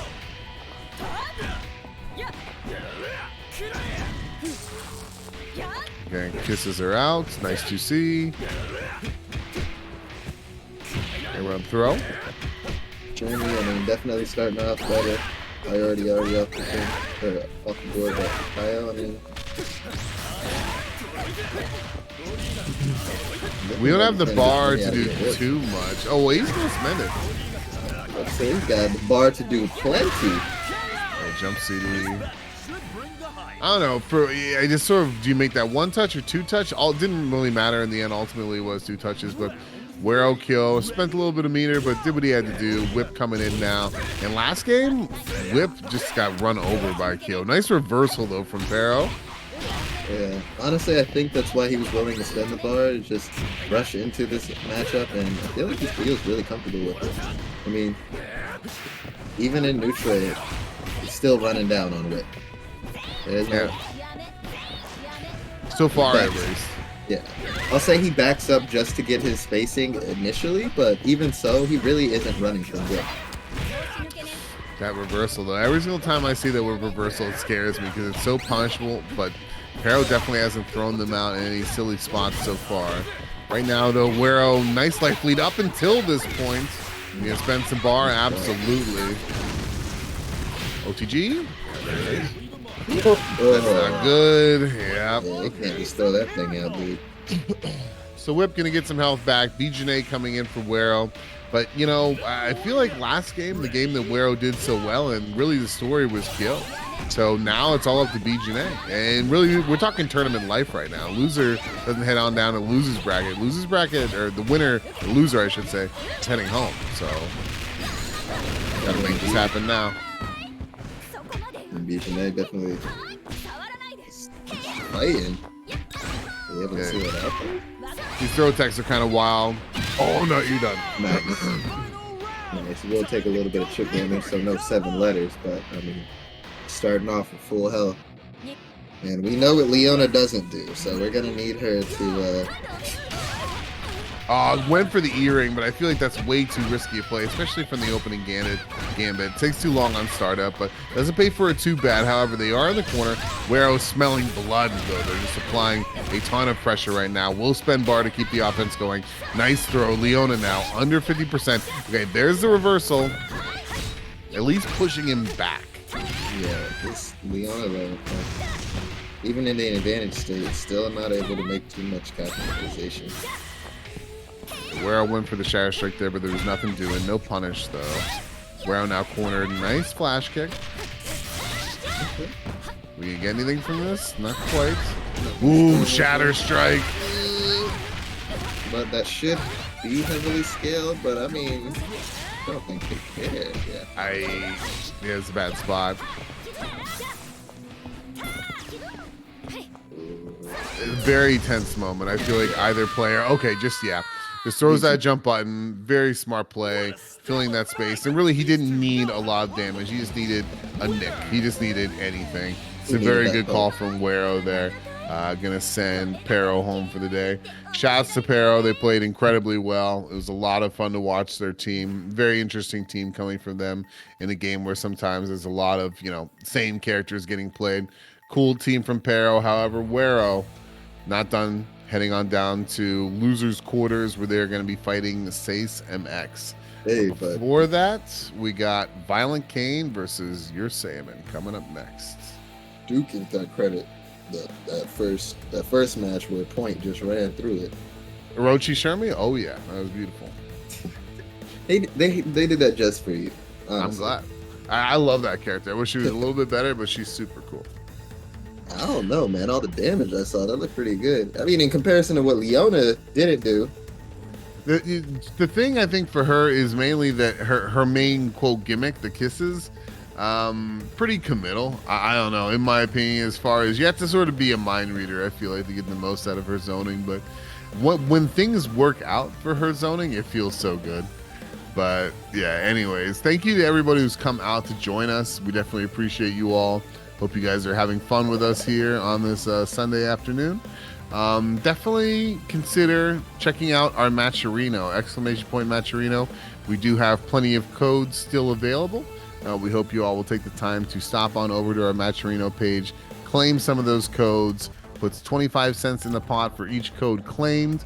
No expense to you, just a little bit of time and a couple clicks. So we hope you will stop on by. And if you guys are here, thank you for watching. We appreciate you. All the great people. We're great people. We're just all great people trying to do great things, For sure. All right, and they are getting set up now. I see Violent Kane, you're saying, in the lobby any minute now. Looking forward to this one. Violent Kane, I think last bracket, I'm trying to remember. Yeah, they made it down to losers quarters last time they played. They're one game out from losers quarters right now. They would like to see some progress as far as their placements are concerned. They need to win this game to sort of get an equal placement to what they got last time. But you're saying, man, coming in with this Mai, Chizuru, Isla team, is going to do everything they can to make sure that they are the one moving forward in the bracket. So this should be a fun one. Looking forward to it.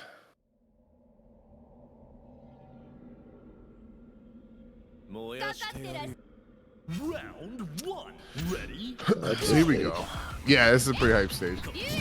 So yeah, we got K-Dash coming in for Violent Kane. Pretty much the same team, not pretty much. The same team, the same order that he rocked last time. I think the same for your Saiyaman as well. This Point Mai. I feel like Mai's character we're seeing less of these days. And Point, I feel like, is a little bit strange for her as well, but I'm definitely interested. Great DP from VK, though, creating a little bit of space, trying to push it back to mid-screen. I mean, may be a weird point, but I mean, you're saying, man, making her look like she's supposed to be there. I mean, he's comfortable with these exchanges. That guard gate getting cranked, though. Okay, great tech. Creating a little bit of space, but you're saying, man, still backed against corner. Violent Kane saying, hey, you stay there. Yeah, he's... K-Dash is kind of running away with it. Yeah, that roll went unpunished, though. Violent King could have closed it out there. Throwing out these CDs, but yeah, that whiff dive, that's going to close it out. Violent Kane, K-Dash winning that first round against Mai. Mai going to step down. We got Chizuru coming in for your Saiyaman. Chizuru with the purple and or blue fit, depending on how you see it. I'm getting lit up. Trying to smother down K-Dash, kind of whiffing though. Hey, give me a little bit of respect there. Didn't want to overcommit. Ooh, that jump though, that was beautiful from you, Salmon. Doesn't get a ton of damage, but nice Bare from Violent Kane, mashing on Wake Up, pushing your Salmon to the corner and getting a lot of damage in the process here. Yeah, K-Dash really capitalizing on those moments, and Chizuru kind of dropping him. But I mean, not too much health. Just gonna take it. Yeah, your Saiyaman was like, I see that fireball coming. I don't mind spending half a bar to getting, K-Dash out of here. Did what they need to do. Violent Kane's Kyo now coming in. And both of them 2 bars apiece, barely much different. Violent Kane got that half bar more. They both do have max boat on deck, but the Kaio, as we have seen, is going to do that damage. The OTG, that's a lot of damage, okay? A lot of pressure right now. Yeah, Violent Kane, more than happy to spend all that bar. Not a cheap bait. Yeah, I feel like at that point, your Saiyaman was on borrowed time. They would have liked to have done more damage than they could, but it was just a matter of time at that point. Okay, Isla coming in the anchor position with 3 bar, hoping to bring this back for your Saiyaman. Violent Kane, on the other hand, got pretty much full kill, and that's a drop. No punish, though. I am interested to see what this Isla can do. I feel like, as far as your Saiyaman's going, Isla isn't doing too much for them. It's been a while since I've seen the ILO. This is definitely a very competent character. Ooh, but that jump in with the cross-up jump B, they get a lot of damage with Violent Kane. How much is he willing to spend? I still got a bar in tow. 2 now, applying some pressure in the corner. Ooh, but that punish there from your same and pushing it back, spending a little bit of bar.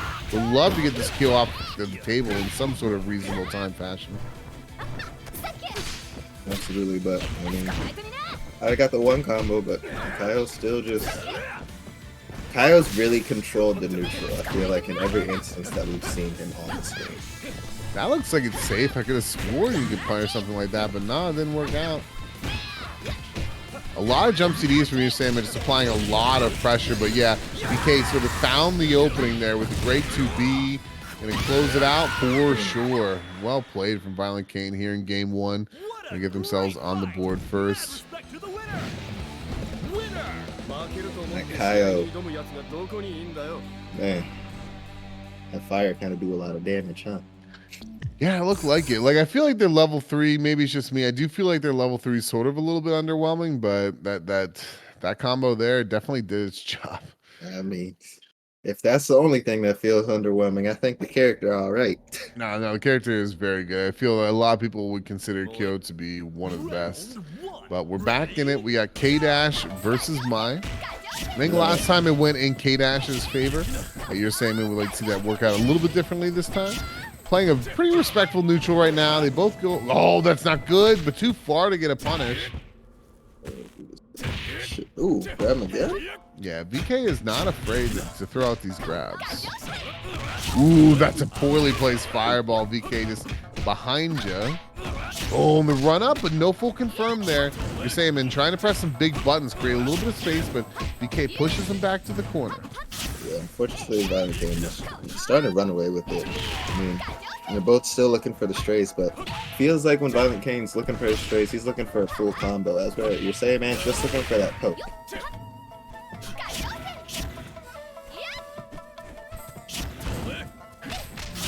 Tense moment here.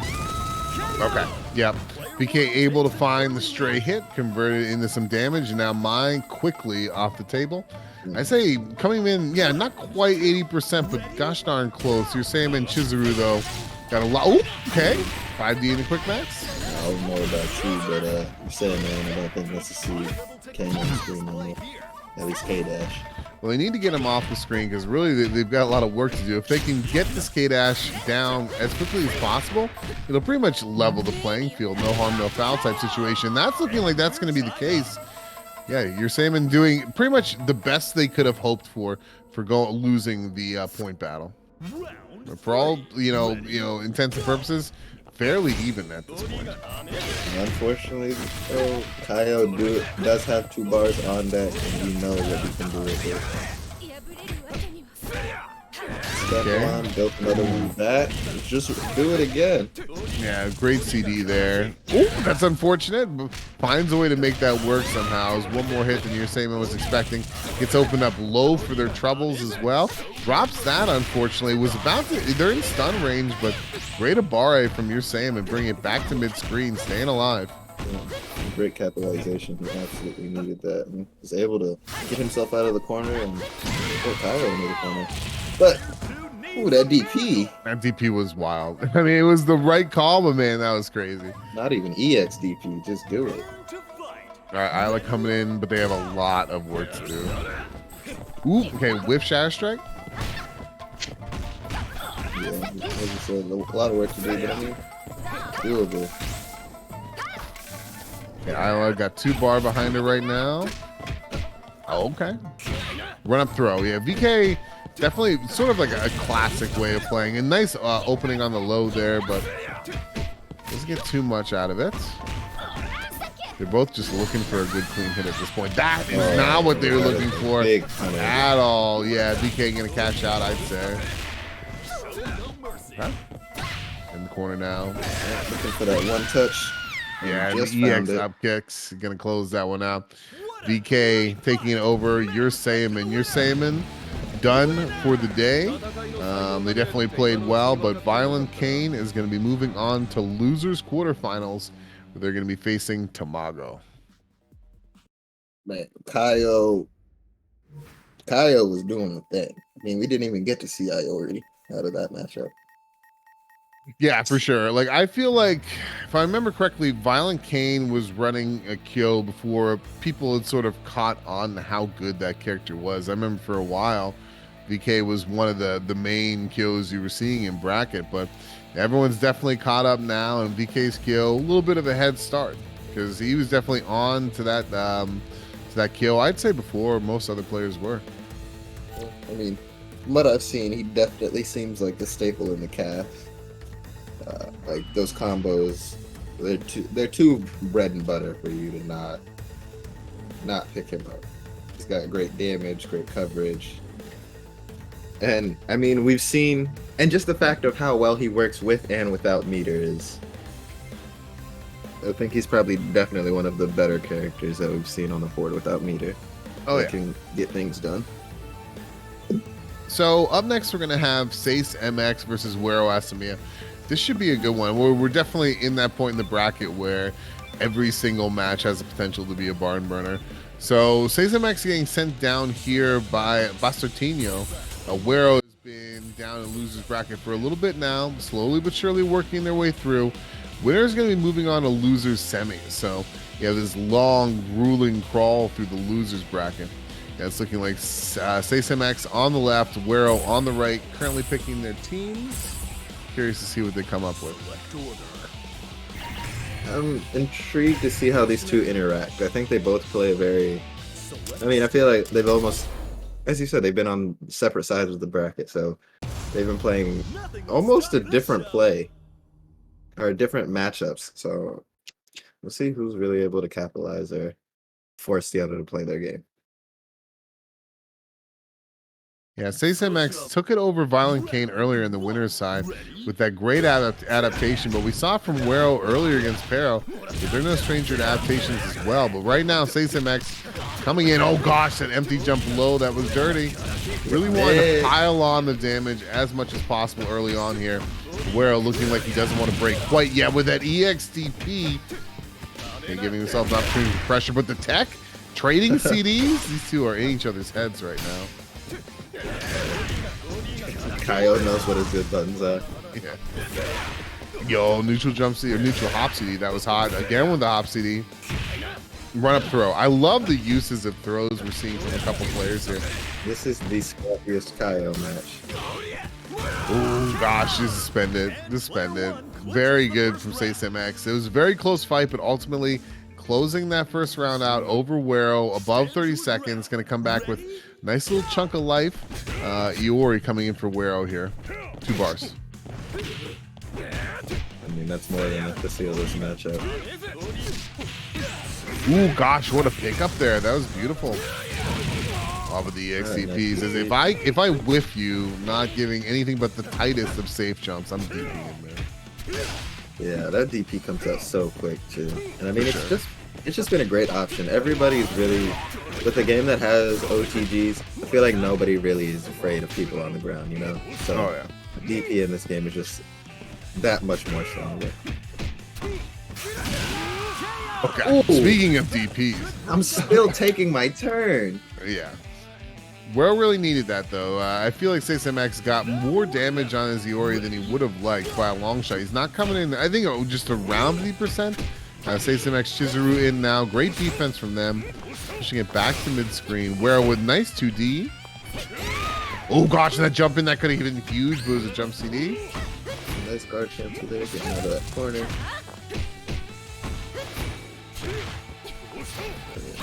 Wero's fine just holding all this pressure, but he really seems like he just wants to find that big combo starter.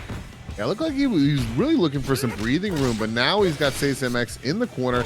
Nice little check there, but nothing to show from it. Again, with these little pokes, these 2 Bs. Stuck back in the corner again. Hey, jump CD. No taco. Oh, gosh, and the EX, yeah. Coming in there, closing that one out for Sace MX. Wero now on their anchor, Bijane. Chizuru just has such a mix. You don't ever know when it's coming out for you. Ooh, nice throw from Bijane.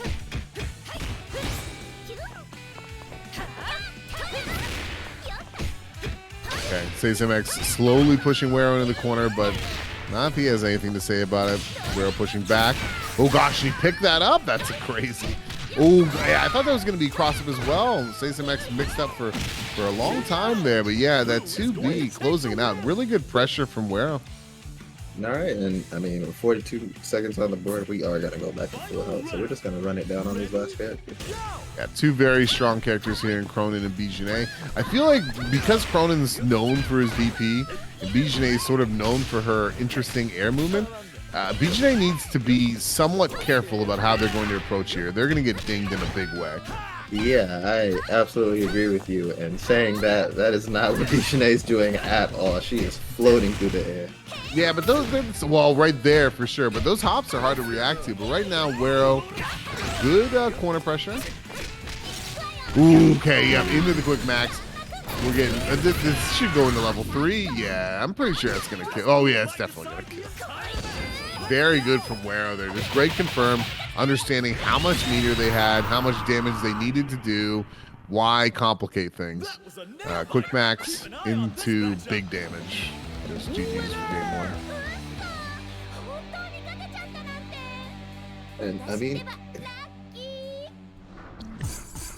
that came down a lot closer than I feel like it seemed in the entire game, or throughout the match. Yeah, I feel like both players are playing like super well right now. But here we go, the kill mirror. If I'm not mistaken, SaceMX came out on top of this interaction last time. Ultimately, Wero was able to take it, so let's see where these players bring us here in game 2. Wero is starting off winning this Kyle war. What's interesting about Wero, from what I've seen from him today, his first game is never his best game. And, you know, you can say that about most people, but it's not. His second game is always just exceptional compared to his first game, at least from what I've seen. His adaptation just seems to be fantastic. And we see it here. He's absolutely running through SaceMX's kill. That was not the case in game 1. Yeah, honestly, I would say that for both of these players, but I feel like we watch Sice adapts better to the character, as where Wero is hitting his stride and just kind of starting to impose his play style more so on the character rather than adjusting to them. Yeah, I guess you called it building up scheme and momentum. Exactly. Sice is smothering. Correction. Sice is getting smothered. Yeah, stuff that Shadow Strike attempt there. There's a lot of great pressure from Wero. Sice is like, how do I get out? Finds an opening there, trying to make the most of it. How do you get out? Yeah, but that CD. You don't. Wero just controlling the ground so well. And right now, Kyo, Wero, full head of steam, trying to close this one out quickly. Yeah.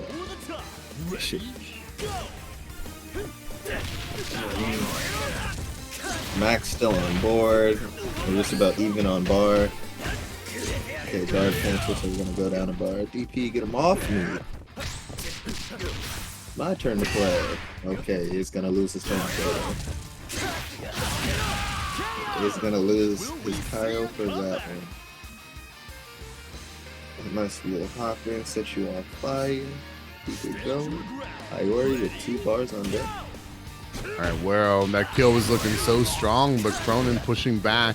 Right now, Cronin looking, oh gosh, again! This is not what you want if you're Wero. Getting a lot of damage on the board very quickly. The SaceMX Cronin just keeps opening him up. Yeah, man. Oh gosh, he just goes for the DP. He's like, this is gonna hit or I'm gonna die. One of the two, but gosh, just these erratic swings here. Wero was looking so strong coming into this, and just all of a sudden, blink of an eye, we're down to our anchors. Yeah, that I already crumpled in that dumpster. But we do have 4.5 bars on deck, along with max mode. So yeah. The world is hers. Yeah, sort of the benefit of the early lead. Typically, when you go down early, you have to spend bar to work your way back, and SaceMX in a very significant meter deficit here. Wero, any nice confirm? He's got 5 bars. Any solid confirm, he can turn into massive damage. He goes for it there, but nothing doing. But he has bar to play with. However, big yeah. punch for this. Woo, gosh, that's not good. See, it's not what you like to see, especially for Wero.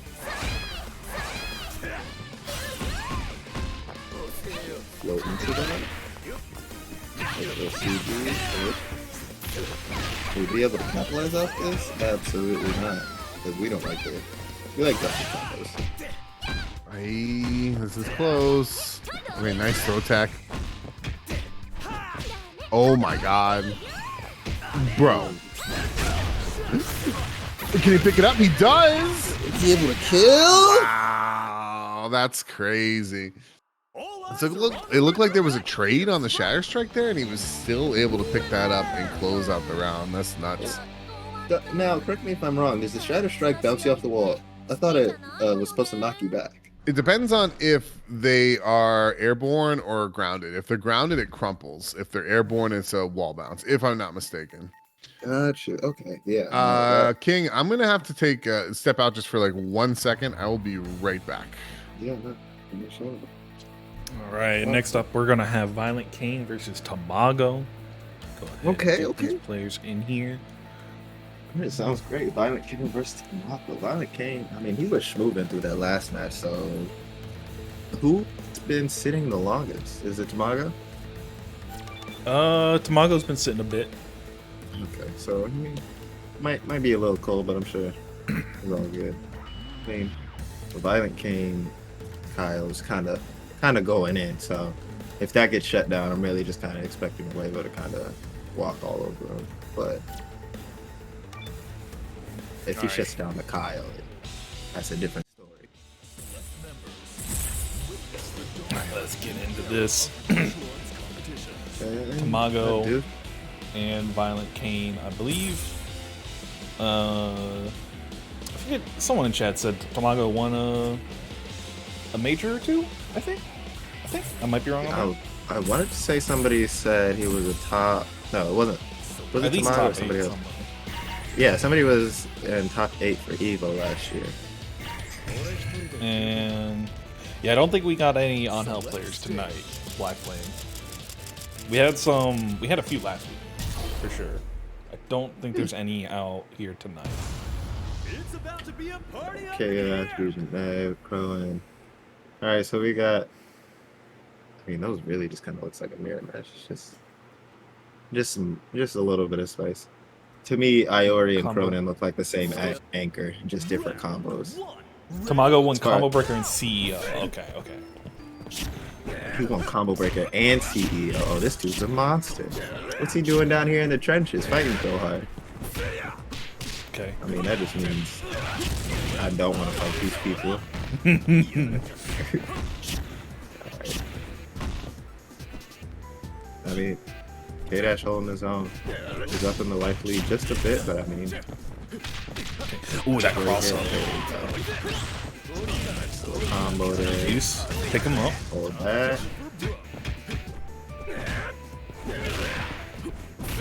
That air BK definitely gotta try to get out of the corner. He's working his way out, or just gonna be put right back in there.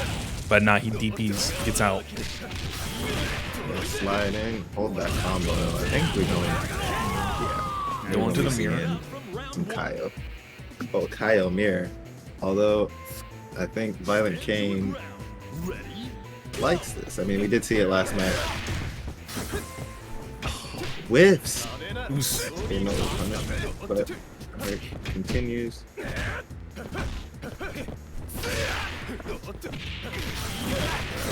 think he's gonna seal out this Kaio with that one. He's gonna move on to Bijanet. Point characters are knocked out. And this is what we saw from Violent Kane the last two matches.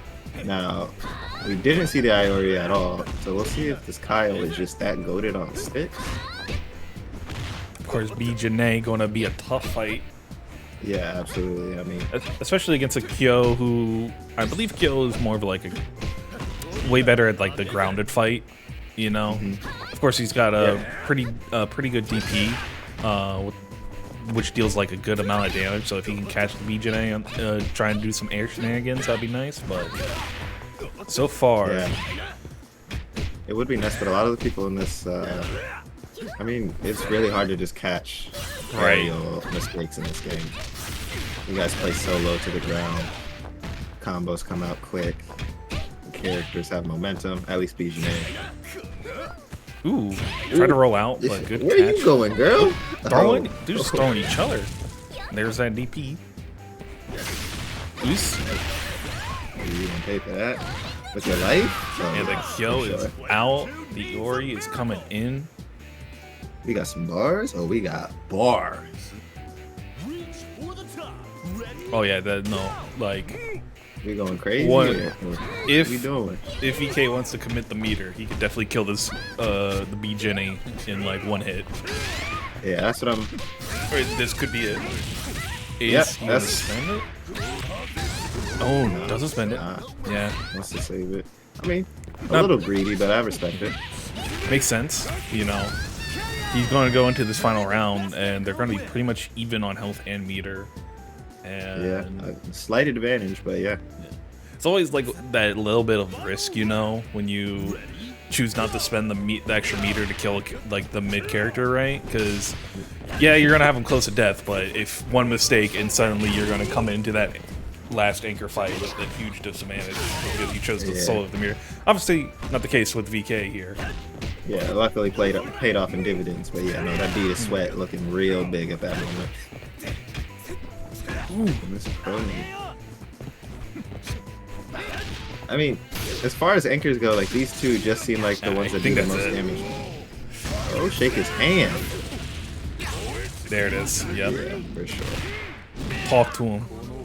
Talk your shit, King. Oh, word. That's my first time seeing that. That's kind of cool. He really talks to him. Yeah, fun little fact. When he's talking, you look at his eyes; they're red.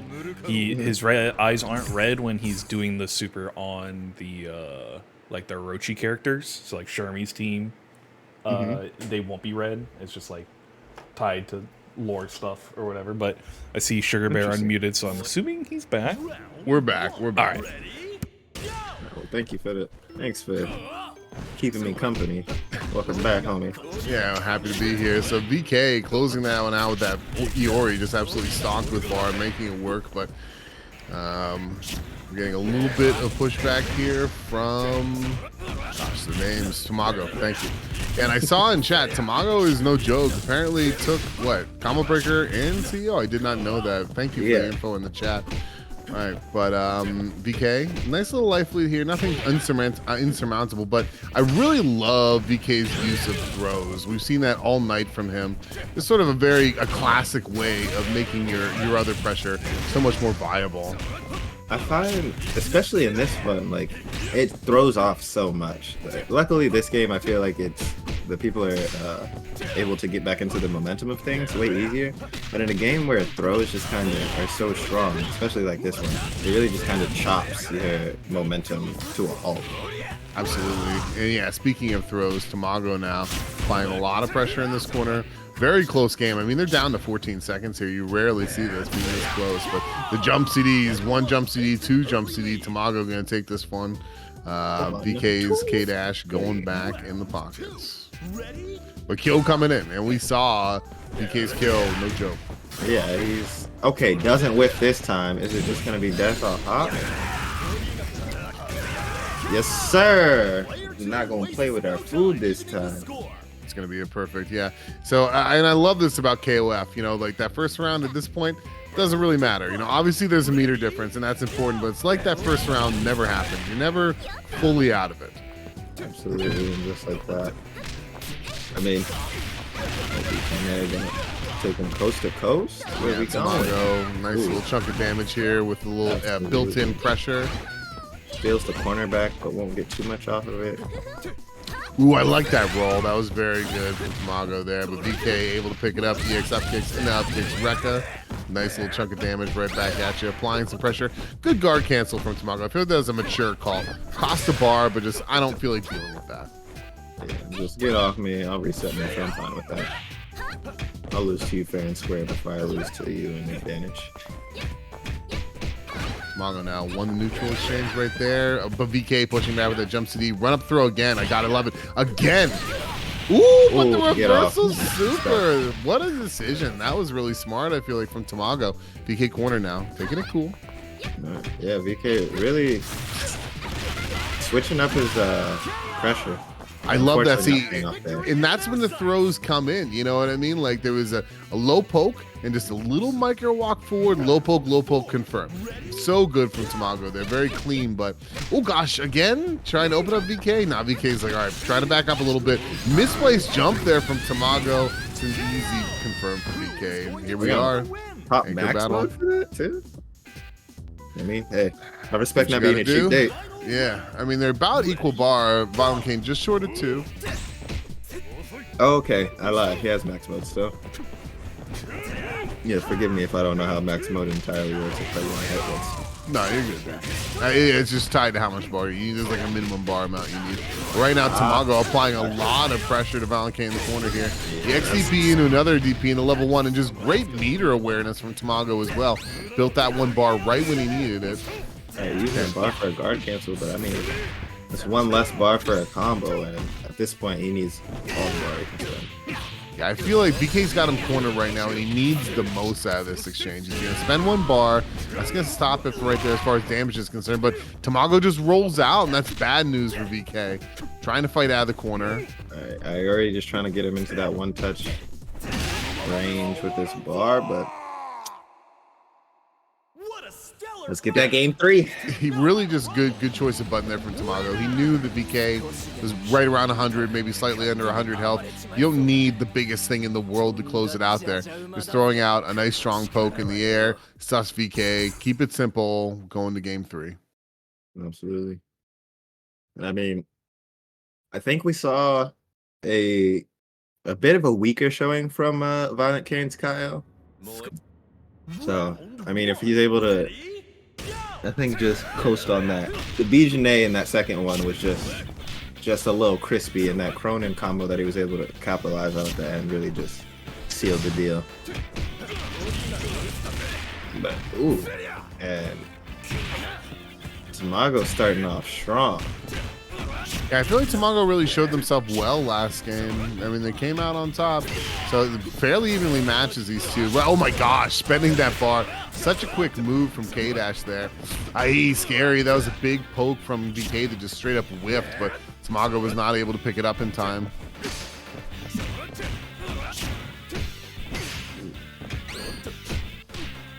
Roll on up out of there. I don't want to deal with that. Oh, Back at you. what's the best way to take a grab? Not get grabbed.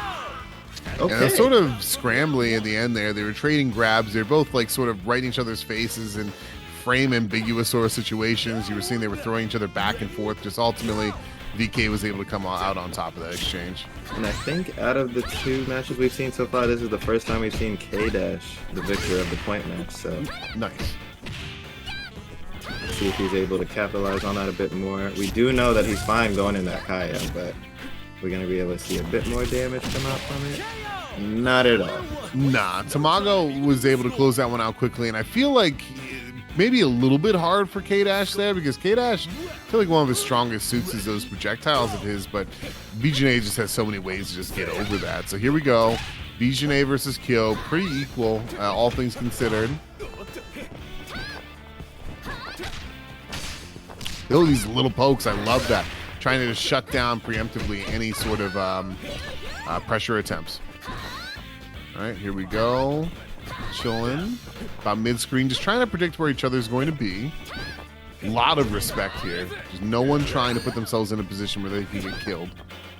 A little bit, yeah. Eventually, someone had to do something. VK was one in the deficit. Oh, he goes for the EXTP twice. First time worked.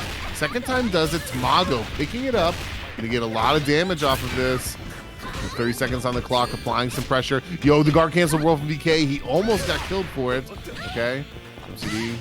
Oh gosh, he's close. 5Cs. Oh wow, just great stagger pressure from VK. Back at you. See how much he's decided to cash out. Can he use that 1 bar? OTG, he's in a very good spot. Oh, wow, what a jump from VK. I don't know if he was trying to call that out specifically, but not only did Tamago miss the DP, It also cost him a bar. Spent money, got nothing out of it. That's a good showing for VK. However, this Cronin can level the playing field real quick. Okay, not a lot of health left on the board for VK. Tamago really taking his time. Doesn't want to do anything stupid. Okay, he wins that neutral exchange. Got in that pressure situation, but VK was mashing. Okay, jump in. I love the throws, man. Every time I see it, it makes me happy. Great throw from Tamago there. Going to get all his health back. And folks, this is about as close as it can get. One of these fellas is going to go home. Tamago, VK, who's moving on here? Tamago coming in. Well, they got about equal meter. Tamago, though, winning that early neutral exchange. Nice DP from VK. Okay. Oh, I love that. He showed that he was going to throw and then went low. VK didn't fall for it this time. Nice roll from VK. VK backing up, though. Doesn't want to do anything too crazy. Gets in. Oh, yeah, and Tamago's pressing buttons now. VK, OTG. A lot of pressure. Ooh, yeah. EX command grab with level 2. Oh, that's jeez. Well played from VK. In the end, taking it over Tamago. Very well played from both players, but today, VK is going to move on. And as of now, he has surpassed his placing from last week's Madhouse Rumble. Last week, Violent Kane went out in losers' quarters. Excuse me. Now, VK going into losers semis, where he's going to face Wero Asamiya. Really great set from those guys. The adaptation was so cool. The use of throws as it evolved over the set. We saw Tamago sort of using that, the micro walk forward into the low confirm, opening up VK, I think in game 1. He tries it again in game 3. VK doesn't bite. That's what I'm talking about. Really cool play from both of these guys. And with that, I think we are heading into, we're going into winners finals. It's going to be Basartino versus Lokov. All these big names, these are two players I have never heard of, but these guys are in winners finals, and it's not like they just strolled in and took it. They had to beat really strong players to get there, so I'm looking forward to this. They've had some time to veg, maybe marinate. Hopefully they've been watching their potential competition. But sometimes when you've been sitting down that long, it's going to be interesting to pick up the sticks again, see if they're a little rusty. But here we are, winners finals. It's going to be a first of 3. Go ahead. Real quick before we get into this next game, don't forget Matcherino. We've only used 14 of the promo codes. We have 36 left. We have 84 people watching right now. Let's use those promo codes. Get the Matcherino up.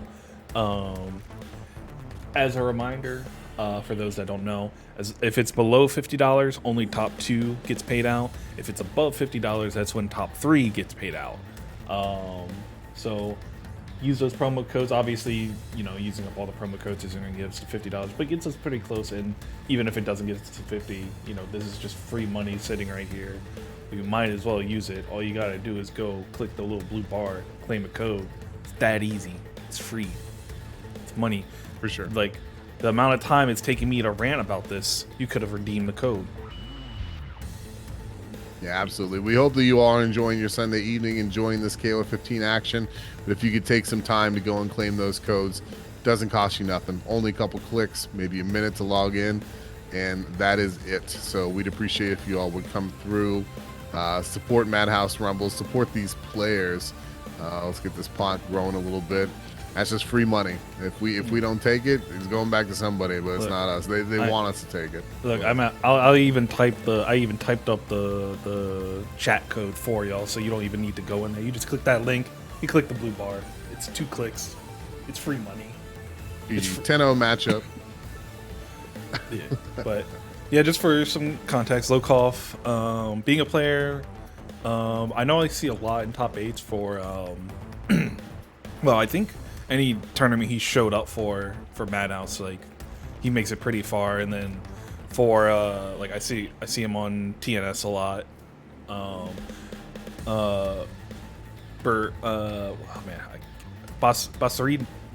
Basartino. I'm so bad with names. No, you're good.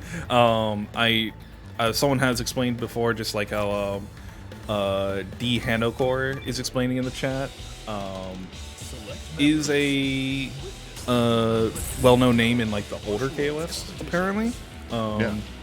I think he's just recently got into KOF 15. I'm pretty sure one of our first Madhouse Rumbles was like one of his first online tournaments for 15 as well. That's super exciting. Yeah, seeing them as a 2K2 player, that's really cool. And I feel like we mentioned this earlier, like KOF 15, SNK in general, their modern games, very respectful of legacy players. Like I feel most fighting game brands these days change up every single game where legacy play doesn't really seem to matter too much. But SNK games, KOF, Samsho, legacy skill matters. So it's cool to see old players coming in, taking a taste of what the new game has to offer. Hopefully they're enjoying it. But here we go.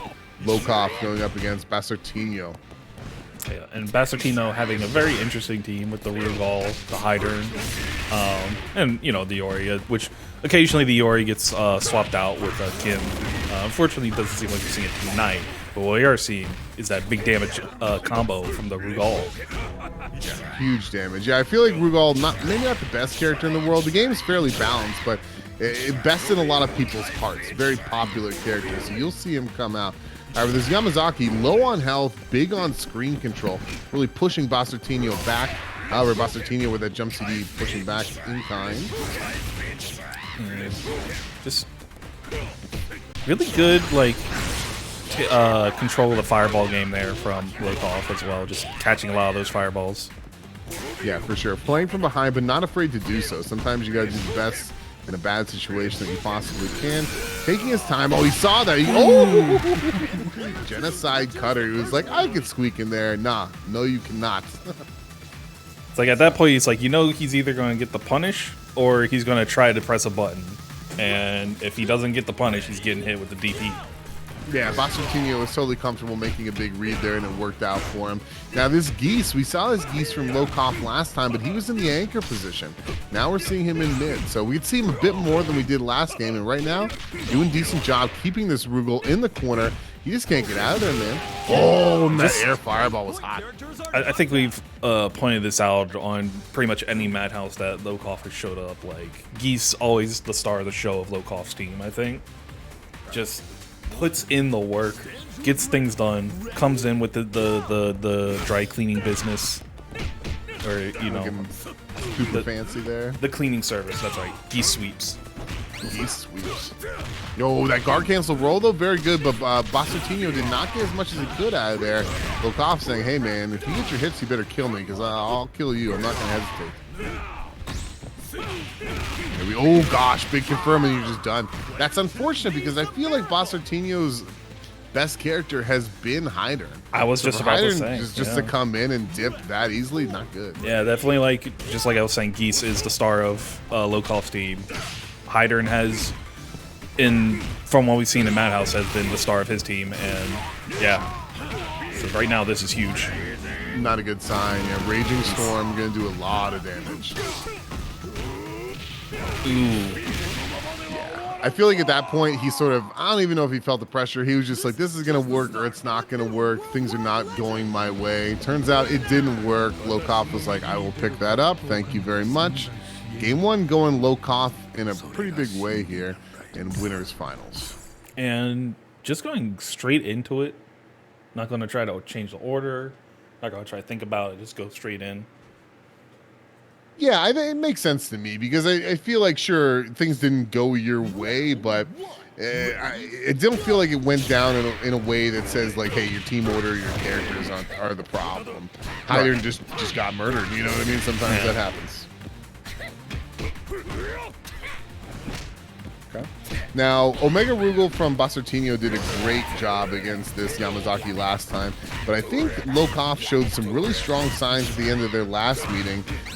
So Lokov, I feel like he can definitely put this together a little bit cleaner now, but great DP from Basartino saying, no. Forget Sugar Bear. We're closing this right now. Ooh, and mistimed the pocket. Yeah, it's unfortunate. Yeah, that round for a second there was looking very much in Local's favor with how he was keeping him in the corner, but you know, sometimes all it takes is one well-placed DP to just turn everything around. Yeah, and turnaround he did, like, with authority.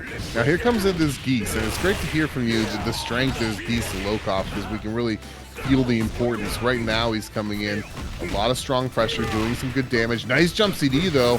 Ooh, we mashing on Wake Up? No, you're going to pay for that, sir. Nice life coming from Omega Rugal there. Okay. Oh, this combo could be huge for this game right here. Yep. Get the Geese out the way. Of course, the Luong's not going to be anything in South Run, but with such a good lead right now. Yeah, 100%. Basartino, he said, you know, that last game, definitely a fluke, and it's looking that way right now, but we didn't see the Luong last game. There's a chance for Lokov to show what this character is all about for his squad. Applying some nice pressure here, and yeah, Omega Rugal currently working on his OCD, but got opened up low there. Gonna put some bar behind this? No. Oh, is that what happened? Yeah. Okay. Communication okay. error. Okay. At least, well, I guess theoretically they could still be in the game. I guess we'll know in a second. Okay, no. Low calls. Let's see. Oh, that's a heartbreaker.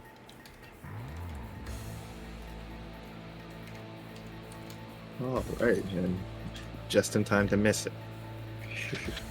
So King, we had a really hot game 2. Basartino was playing like an absolute legend with the Omega Rugal after going down first game to Lokov, but it looks like we had a lobby issue. Basartino was well ahead, so this is unfortunate. Cambosa probably working behind the scenes right now to see what we can do to get this settled. Folks, we definitely appreciate you coming out tonight. We also appreciate your patience. Sometimes in these online brackets, there's only so much we can do to ensure that everyone, both the players and the spectators, have the best experience possible. We'll work with these players to try and get us back in the game as quickly as we can. In the meantime, we definitely thank you again for coming through. Hope you are enjoying your evening. And we also hope that you'll consider taking a quick look at the Match Arena. We still have plenty of codes out there. I see from the last time we plugged, you guys have definitely put in some codes. We really appreciate that. We have some downtime here again, so we hope you'll take another look at the Match Arena in the meantime.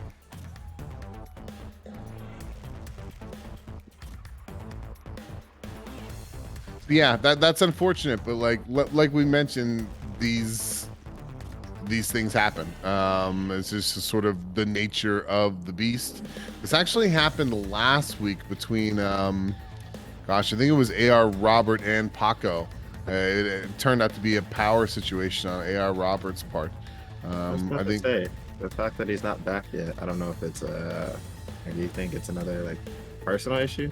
Looks like we've heard from both players. I don't want to air what's going on, and you know, there's discussion happening in the Discord, but if both players are at least communicating with the TO at this moment. So right now it's just wait and see. And was this game 2? This was game 2. The situation was Lokov pulled it out in a pretty big way, I'd say, over Basartino game 1. Basartino's Hydern, probably the shining star of that team, was a complete non-factor, which enabled Lokov to sort of breeze through the rest of the team. However, Basartino's Omega Rugal was currently looking like in OCV position, though Luong was starting to push back a little bit. It was heavily in Basartino's favor.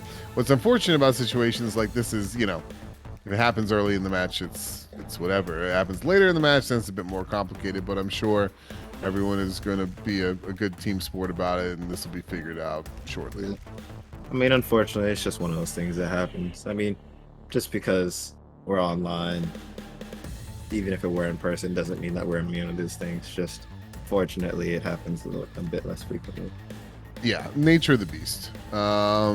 Nature of the beast. So right now, all we can do is chill, and we'll have something to report in a little bit here. Where's bracket? So we can see what's going on. Give me one sec. I will post it here. You can also get it in the chat with exclamation point brackets, but I posted it in the Discord as well.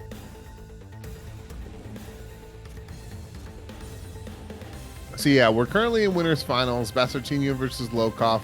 Still figuring things out on that side. Bear with us.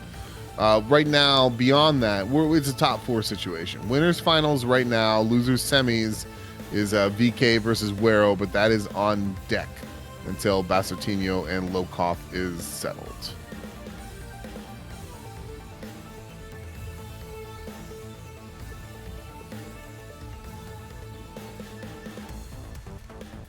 Oh man, there's nothing worse than Wi-Fi issues. Yeah, well, I don't think it was Or Wi-Fi, just internet. computer You mean? issues. Yeah. No, I gotcha. They're just issues you can't control. 100%. Nature of the beast. So have you been grinding KO 15 yourself lately, or? No, so Hall Monitor loves KOF. I've been over to his house maybe once or twice since it's been out and I've played it. But other than that, he just he let me know who his team was, that type of stuff, what the combos and whatnot look like. I'm interested in KOF, but like I said, I'm kind of interested in a lot of. We got an update. Sorry to cut you off. So No, you're fine. what we're gonna do is I was kind of just figuring out what the players want to do. So they're gonna try to reset it to where it was. So keep the Rogal. Lokoff's going to keep the Luong, we're going to knock out the first 2 characters for Lokoff. Yeah. Try and replicate the situation as close as possible. Try to get it as close as we can. Yeah. Cool. All right. Sounds good to me. All right, folks. So for anyone who didn't hear Cambosa, what we're going to do is try and replicate the situation as far as whose characters were still alive, whose characters were down, as close as we can possibly do it. Obviously, we can't do it perfectly, but again, we're doing the best we can with the parts and pieces and tools that we have. So bear with us for just a little bit longer, and we will be back into some KOF action shortly. I feel like that's the tournament standard reset. I like that. I think it depends. I mean, because in a situation like this, like if you envisioned it was offline, the only thing that could replicate this offline is like we went back to the home screen or somewhat unplugged. You know what I mean? And in a situation like that, I feel like tournament standard is like whoever brought it back to the home screen or unplugged gives the game. You know what I mean? This is a bit different. This is a bit different. Go ahead. I don't necessarily like that one, but I definitely hear you. Like, I understand it. They caused the error, but when things don't, not every error is human error. Oh, yeah, for sure. I was at a tournament recently, Frosty Faustings. I was playing in, I was running the 5 SP bracket there. I was playing in Sam Show 7 there, and I was going into a Sam Show 7 fight, and I think we were just starting out round 1. Halfway through round 1, the console went back to home screen. It sucks, man. Yeah, but my feeling on the issue, and I agreed with the opponent. We agreed just to restart the fight. You know what I mean? Yeah. And this is one of those situations like the game crashing. It's like that could just be the game. Maybe it's something with the player's system. It's really hard to say. If it was like, we've had a situation with Lokoff before where it was like, he was like, yeah, my controller just disconnected. And he even was like, yeah, I'm just going to give the game up. Because that is a controller disconnection is more like you can fault the player, right? You can fault the player for that because that is their equipment, which in a game crashing, you could argue that maybe the error is in the fault with the system, but that's so hard to prove, right? Yeah, that's manufacturer error, whatever the case may be. Given some of the errors that KOF 15 has had, like, we could just see it as like, something's up with the game and it just crashed. It's one of those things. Yeah, I feel like, especially with online, it's more often a situation where like it was neither player's fault, just the game decided not to cooperate. So we are. Go ahead. I was just gonna say, especially there being PC, 'cause there's no standard like console norm, I should say. Not everybody has the same thing in their PC, but we're all still playing the same game. So we'll probably take a couple minutes to get us back exactly to where we were, but as you can see, folks, we are steadily and surely heading in that direction. Again, we thank you for your patience. We'll be back up with this in no time. Round 1. Ready? Go!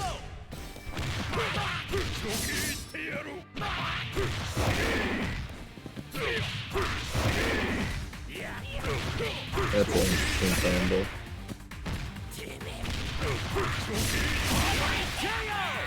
Player 2 takes an early lead. I will say on the bright side of this is still like very early on in the winners final set. For sure. And it seems to be a pretty evenly contested set. So it's not like this was. Yeah, it's not like this was like we were in a final round last game situation when it happened. It was like game 2. I mean, it was definitely would have been a hype set to like see Lokov make a comeback off of, right? But it's not the worst match for something like this to happen. Yeah, for sure. And I think the way that the players settle this also suggests that they both understand the nature that these things happen, and they're both being very good sports about it. So we're all doing the best we can out here. Are they going ahead, or are they still resetting? No, I think they're getting Google pretty low. Okay, no, it looks like they're playing. Okay. All right, so here we are picking up again. It's about where we were. I'd say in this moment it is exactly where we were, but Rugal is going to die this time, and Luong keeping it going. We got Hydern coming in. We were talking about this earlier. Definitely the shining light of Bastartino's squad. Luong, though, still has a lot of work to do. I'm intrigued to see that he put the Hydern back mid instead of anchor. Yeah. Maybe that's just his default, and maybe in that moment he was feeling or he just wasn't doing it. I guess we'll have to see. But right now, a lot of great pressure from Lokov and Luong. Yikes, and that is not good. Not what you want to see at all. Thick meanie there off the jump in. That's just dead, yeah. That is not what we've come to know about from that character. No, not good, especially considering the lead that Bastartino was coming in. But you can't worry about that right now. You're a competitor. Iori is here. You got 5 bars. You just have to find a way to make this work. And that was a tap, and there was no max mode, no nothing there. That's unfortunate for Bastartino. Oh, the DP into the super cancel. Yeah. All the bar in the world going for it. Now, I'm not super familiar with Iori's level 3 other than the animation. I don't know how much damage this does. I assume it's not going to kill. Oh my god. Very close, but not quite. One touchy. Yeah, when you have this little health, chip is a big deal. Any errant poke is a big deal. But that shatter strike, not going to kill, but going to level this playing field. Doesn't go for the level 1. Bastartino in the corner, though.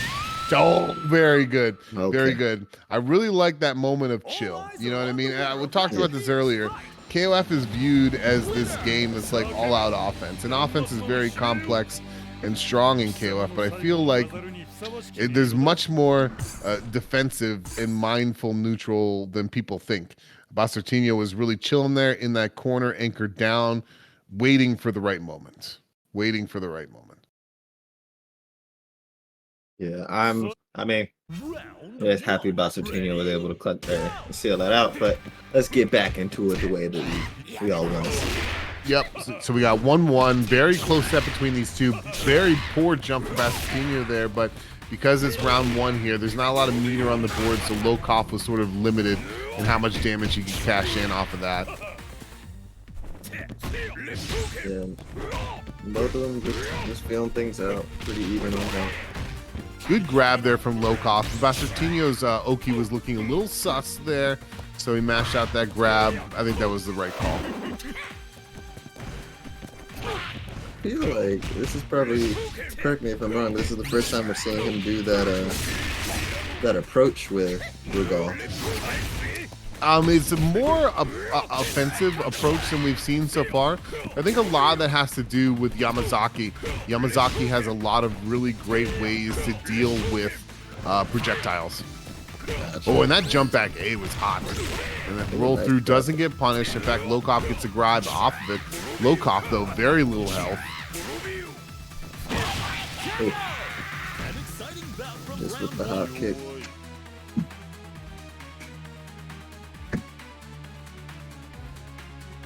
All right, folks, here we go. So Yamazaki off the table for right now. Geese coming in. And as we were talking about earlier, Geese is sort of the shining light for Lokov's team, making quick work of Omega Rugal. And in comes the Hydern. Based on our conversation earlier, pretty safe to say that these are the strongest characters for both teams. So this matchup right here, pivotal for this game. I mean, we unfortunately didn't get to see too much of the Hyder in that last one. We really did. He's getting, I want to call it too soon, but he's getting a little smothered to get in this corner. That 2C in the 6B, he didn't capitalize off of that. He had so much bar, he could have done a lot there. Lokov though says, hey, when I get a poke, I make it count. Bastartino creating a little bit of space here. The roll through, gonna do it this time. Ooh, maximizing that damage. Ooh, that cross up. Wow, the early jump D gonna close that one out there. The recovery of the air fireball. That was pretty close call. What was sort of interesting from Lokov and why I feel like the Hydern was struggling at first was he wasn't giving free flash kick situations. There wasn't a lot of hop resets or anything like that. He was staying fairly grounded. However, Bastartino was able to figure that one out. Now he's coming in against Lokov's Luong. This is the anchor. Bastartino trying to go up 2-1 here. Now, I mean, we saw it last time. Luong's able to do it. Luong stuffed that Herder altogether, but I mean, it's not the same match. Herder doing much better this time around. Now, time is slowly ticking. They played a fairly respectful neutral here. Just sort of not trying to overcommit. However, Lokov corner, that was a wild play from Bastartino. Ooh, that roll was beautiful, but a Hydern had time to tech. Not quite able to capitalize off that, but I mean, neither of them really able to get the capitalizations that they want. Yeah, I mean, it's been fairly neutral heavy with no one really taking advantage until that point, but Bastartino isn't able to pick it up. But right now, 17 seconds, 16 seconds. Okay, doesn't have the bar for the big confirm. But, you know, time is ticking. Bastartino's in the deficit. And there goes that bar on that guard cancel. Neither side is giving an inch. Yeah, Lokov able to close that one out, but, you know, Bastartino didn't take that, but what he did was he took a lot of time off the clock, really limiting Lokov's Luong's ability to recuperate health. With that command grab, you're not quite dead, but you're not looking great. Yeah. Ooh, that's a claw there. That was clean. Yeah, Bastartino able to respond again, going up 2-1 now. Lokov, he took that first game, but that feels so long ago. Whatever it was that was able to get him through that first game, he needs to find it and harness it quickly, because if he's not careful, he's going to find himself down in the loser's bracket very quickly. Oh, and putting Geese on points. Yeah. I like that adjustment. Oh, wait, whoops, I read it wrong. My apologies. No, Luong, Yamazaki, and Geese. Geese going back to the anchor. Honestly, I don't know if I want, or if I agree with the Yamazaki second, but I guess if you want your two strongers to be point and anchor, I'd agree with this, with that being the sentiment. I think what he's thinking is Hydern, wanting to increase the probability that Yamazaki is the one going up against Hydern, because maybe Yamazaki has better tools to deal with that projectile defensive style game. But I think that also means that Luong, at the very least, needs to do some serious damage to this Rugal. They are so far following through on that commitment. Yeah, it seems as though the Luong might even just be a better conflict against the Rugal. It's possible. Nice genocide cutter. A little bit of pressure from Bastartino. It's got that hop in. Get a little chip damage for your trouble. Ooh, God, the DP again. I like that call because I feel like Bastartino has been pretty conservative about those DPs, but great super there through the projectile from Lokov, and it's possible that might have been the thought process, but it didn't work out in the end. Omega Rugal getting that Luong off the board here in potentially the final game. Bastartino right now up 2-1, leading this game, well on his way to closing out this set. Now this Yamazaki needs to quickly get through this Rugal as far as I'm concerned. There's no time to waste here. Absolutely, but I'm not sure He's chilling. what he's gonna do. Yeah, like He's seeing chilling. the Yamazaki just played so patiently, so I'm not sure what he's gonna do to try and enforce that pressure. Yeah, this is a little bit unfortunate. It's going to be a lot of damage corner to corner here. It's sort of interesting because Lokov was wanting to let the game come to him, and when it did, he wasn't ready for it. Look at that. He let Bastartino Rugal in once, and that was it. He never got him off of him again. Yeah, that Yamazaki just wasn't able to pay any type of dividend. Whether I don't know what he was hoping he'd be able to do, but no matter what, he didn't do it. So now we have Anchor Geese, and possible, yes, but they have got a long road ahead of them. Nice air counter there. Ooh, that cross up, yikes. He was making sure Luca was doing the thing. That dash there. Not worried about it. They're sort of feeling each other out as to what's the best way to proceed here. Oh my goodness. I would like to agree with you on that one, but I really think Rugal is just, or not Rugal. Bastartino is really just like, I'm fine with taking this time. I've got my two more characters. This is fine. The less time you have, the less you regen, even if you do win. So I really don't care if running down the spot. You know? Well, you know, Geese does have some zoning options. We see one there. I feel like up to this point, he really hasn't pulled them out, Lokov. They're playing a very full screen game, but yeah, Bastartino is just in such a commanding position right now. For Lokov, this has got to be pretty deflating. He is able to finally get Omega Rugal out of there, but only 14 seconds on the clock. I mean, the life he's going to get back from this is meager at best. And you're going up against Hyder. Talk about just chilling. You know what I mean? Like, the more you struggle to try and open him up, the more you leave yourself open to some of Hyder's best tools. Yeah, unfortunately, the flailing against this team is just going to be the miles, and he really has to capitalize on every opportunity to show to him. Just like he is. Yeah, you got a nice opening right there, but he's eating a lot of damage now. This is so hard. Look at that. Oh,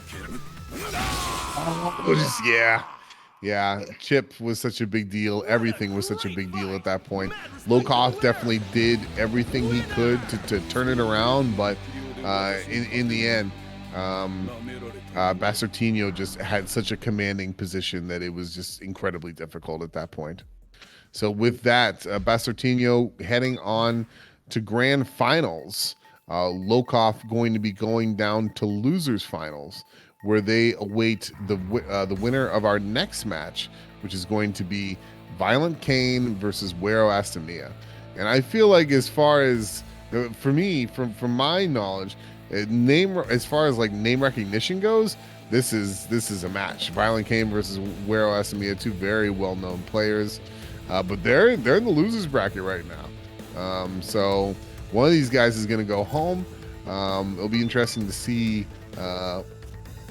what their approach is. I'm sure that these two have played each other more than once. I'm sure they're very familiar over a multitude of games. So we might see a lot of really interesting decision making and sort of meta between this player matchup.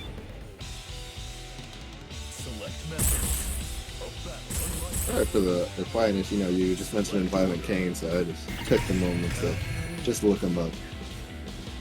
Yeah. Violent Kane's definitely a name, I would say. Like I said, I've watched different games and just seeing different things pop up here and there, and I know I've heard that name. For sure. So here we go. I actually missed the teams, but I'm pretty sure VK is keeping with who he's been rocking so far tonight. K-Dash, Kyo, Iori, Wero going with Iori, Kyo, Bijane, which I think is the team he's been carrying as well. Two very strong teams from two very strong players. This is tournament teams, if you catch my drift. There's no damage to be left on the board.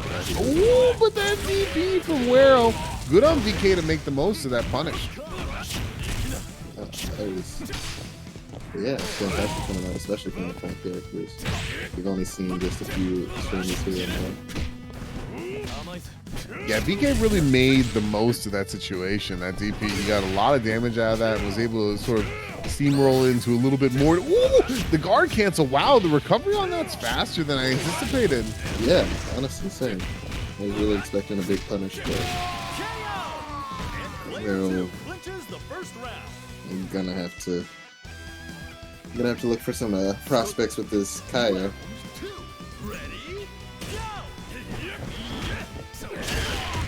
I mean, even if he does do something against this K-Dash, this Kaio mirror match is something that Violent Kane's been playing all day. Yeah, I feel like I can't say that either player has the advantage, but I just know VK's been playing this character for a long time before everyone else started picking him up. But right now, who cares about Kyo from VK? K-Dash is doing a lot of work. Yeah, I think this is probably the most work we've seen the K-Dash do. If not today, at least in this set so far. Yeah, I do feel like I would agree with you there. I wouldn't say like poorly, but there hasn't been any really bright shining lights from this K-Dash today. But Wero, his Kyo, closing that one out, putting the K-Dash down for a little while. However, VK Kyo coming in. Kyo mirrors, folks. You know you love it. Nice jump CD. Wero just great corner control, not allowing VK to get out of there. He has this advantageous position. Wow. He really doesn't want to give it. Yeah, for sure. And I mean, I was saying earlier that Violent Kane has the Kaio matchup down, but I mean, Wero immediately just slapping up that Kaio. He's like, all right, that's fine. If you have this matchup down, I guess I'll just smother it before it has a chance to become something. Yeah, definitely. I mean, like, Wero came in at oh, God, with that cross. Yeah, hold that. My goodness.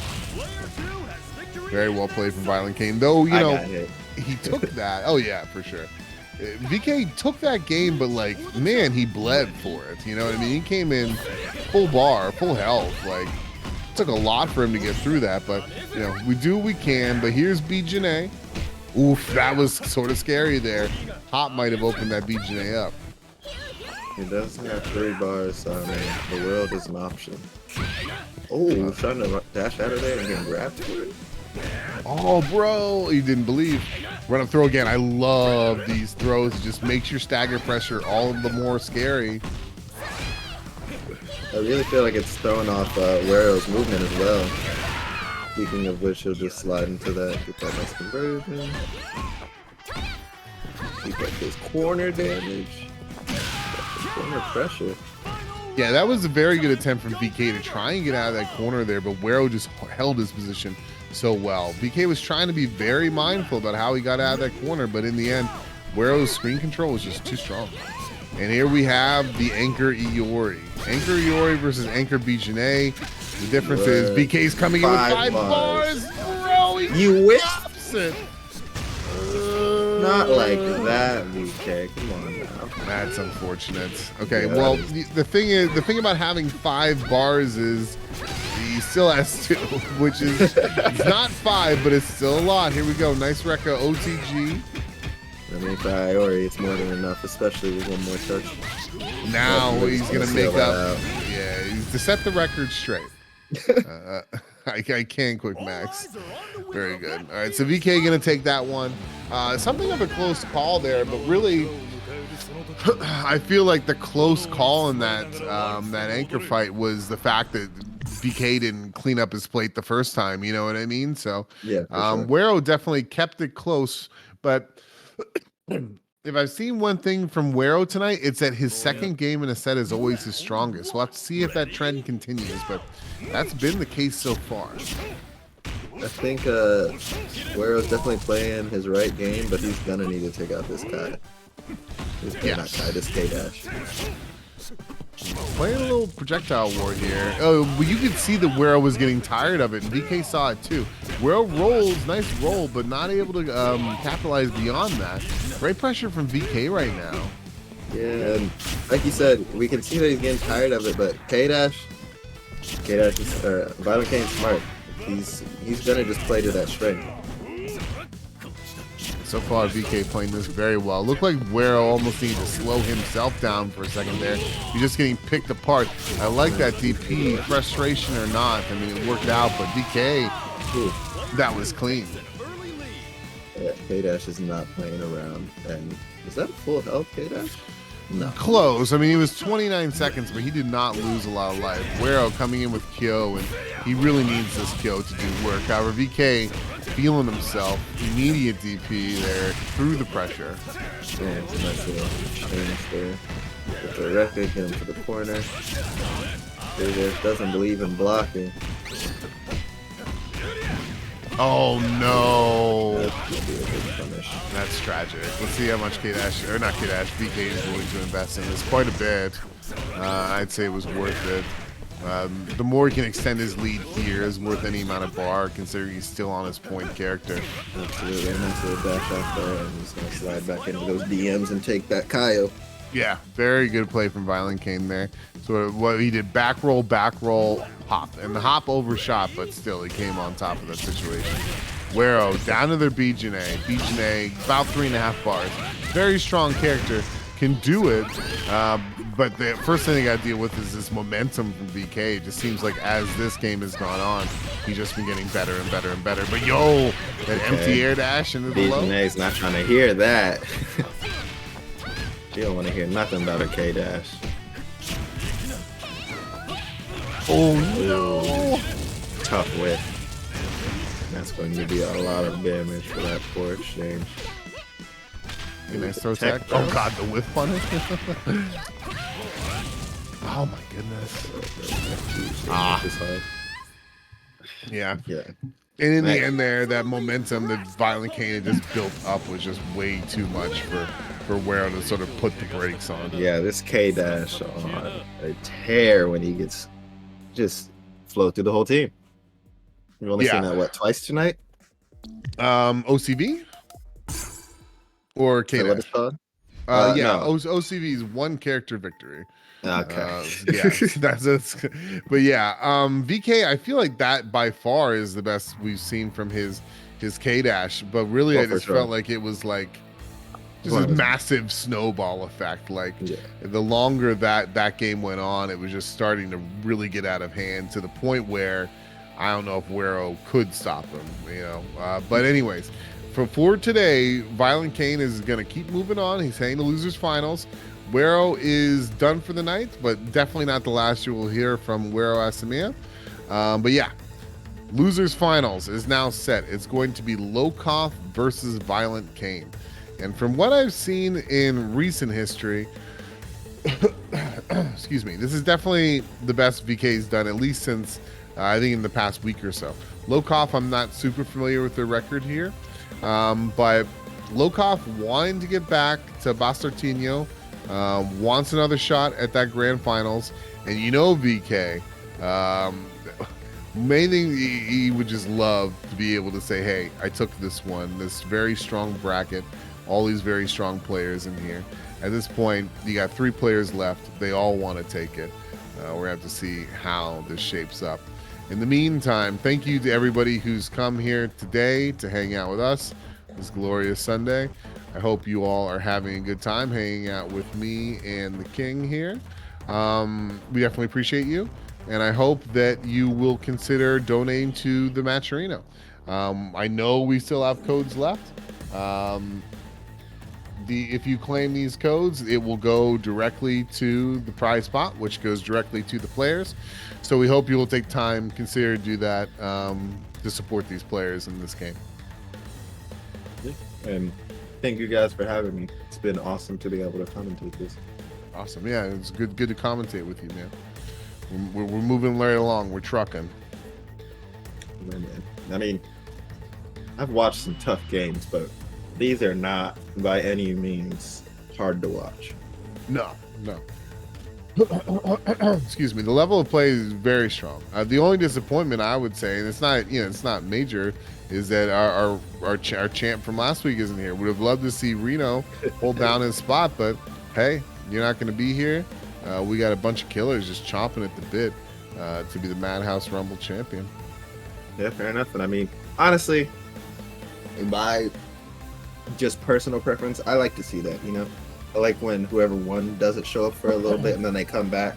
Because I like when they think that they're the hot-ish, then get slapped up. Yeah. It's like, you were gone for a month, homie. We out here grinding. So I don't know what you was doing for that month, but you got better. So you gonna have to pick up some sticks. Yeah, for sure. It'll be interesting to see the next time that they show around, but we've no time to talk about them. We got to worry about what's currently on the plate. So, yep, as we mentioned earlier, losers finals, Violent Kane versus Lokoff. Lokoff coming down to losers finals after losing the Bastartino in winners finals. Bastartino, their play is super interesting because I feel like nothing very fancy and really comfortable waiting things out, waiting out pressure, just waiting for their opportunity. Like, you watch a lot of those matches and you would figure, man, Bastartino's just getting smothered, but then you look at the bracket. Yeah. Excuse me. He's overcome a lot of strong players today. Took out Sace MX in winners semifinals. Took out Lokoff in winners finals. And now he's just sitting pretty in grands. Nothing fancy, but this guy finds a way to make it work. And while we're on the topic of Bastartino, can I just give a shout out to his team? His Herden and his Rugal. Like, I know I said Iori's in my top 2, but the fact that I really feel like he's just there to do what he needs to, I love watching his Herden and Rugal. It's ridiculous. He does not care. He is in a game where offensive pressure is so tantalizing and so enticing. He is just fine with saying, that's fine, you can keep hitting my shield. You can hit all those cool buttons. I'm gonna do my kick, get you off me, and then we're gonna reset neutral, and I'll just keep doing this. I'm fine with that. For sure. There's really strong defensive play in a game that most people think is just all offense. So I'm looking forward to seeing him in grand finals. Lokoff, Violent Kane. It's sort of an interesting one to think about. I feel like we've seen a lot of Violent Kane. Tonight he's running K-Dash, Kyo, Iori. Team Pro Tag. Very strong team. Lokoff, if I'm not mistaken, I'm trying to remember. I know it was Geese. God, my memory is so off. Yummy. Geese, Iori, and It should have been Kushan, whatever the... oh, Luong. You're right, not Kushan, Luong. Yeah. And I don't have these two played tonight so far. They've not. Lokoff played Wero. Lokoff has not played VK. I'm sure they have some history together, but whatever that history may be, I couldn't tell you. But you gonna see some fresh history right in front of your eyes. How exciting is that? We're making history tonight, folks. I'm looking forward to it. Now, right now, the players are working with RTO to find their way to the lobby. For anyone who is familiar with KO15 online, sometimes the lobbies can be ornery, so we appreciate y'all's patience. As soon as we can, we will be bringing this losers final set to you. As a reminder, it's going to be Lokoff versus Violent Kane. The winner is going to face Bastartino in grand finals. Yep.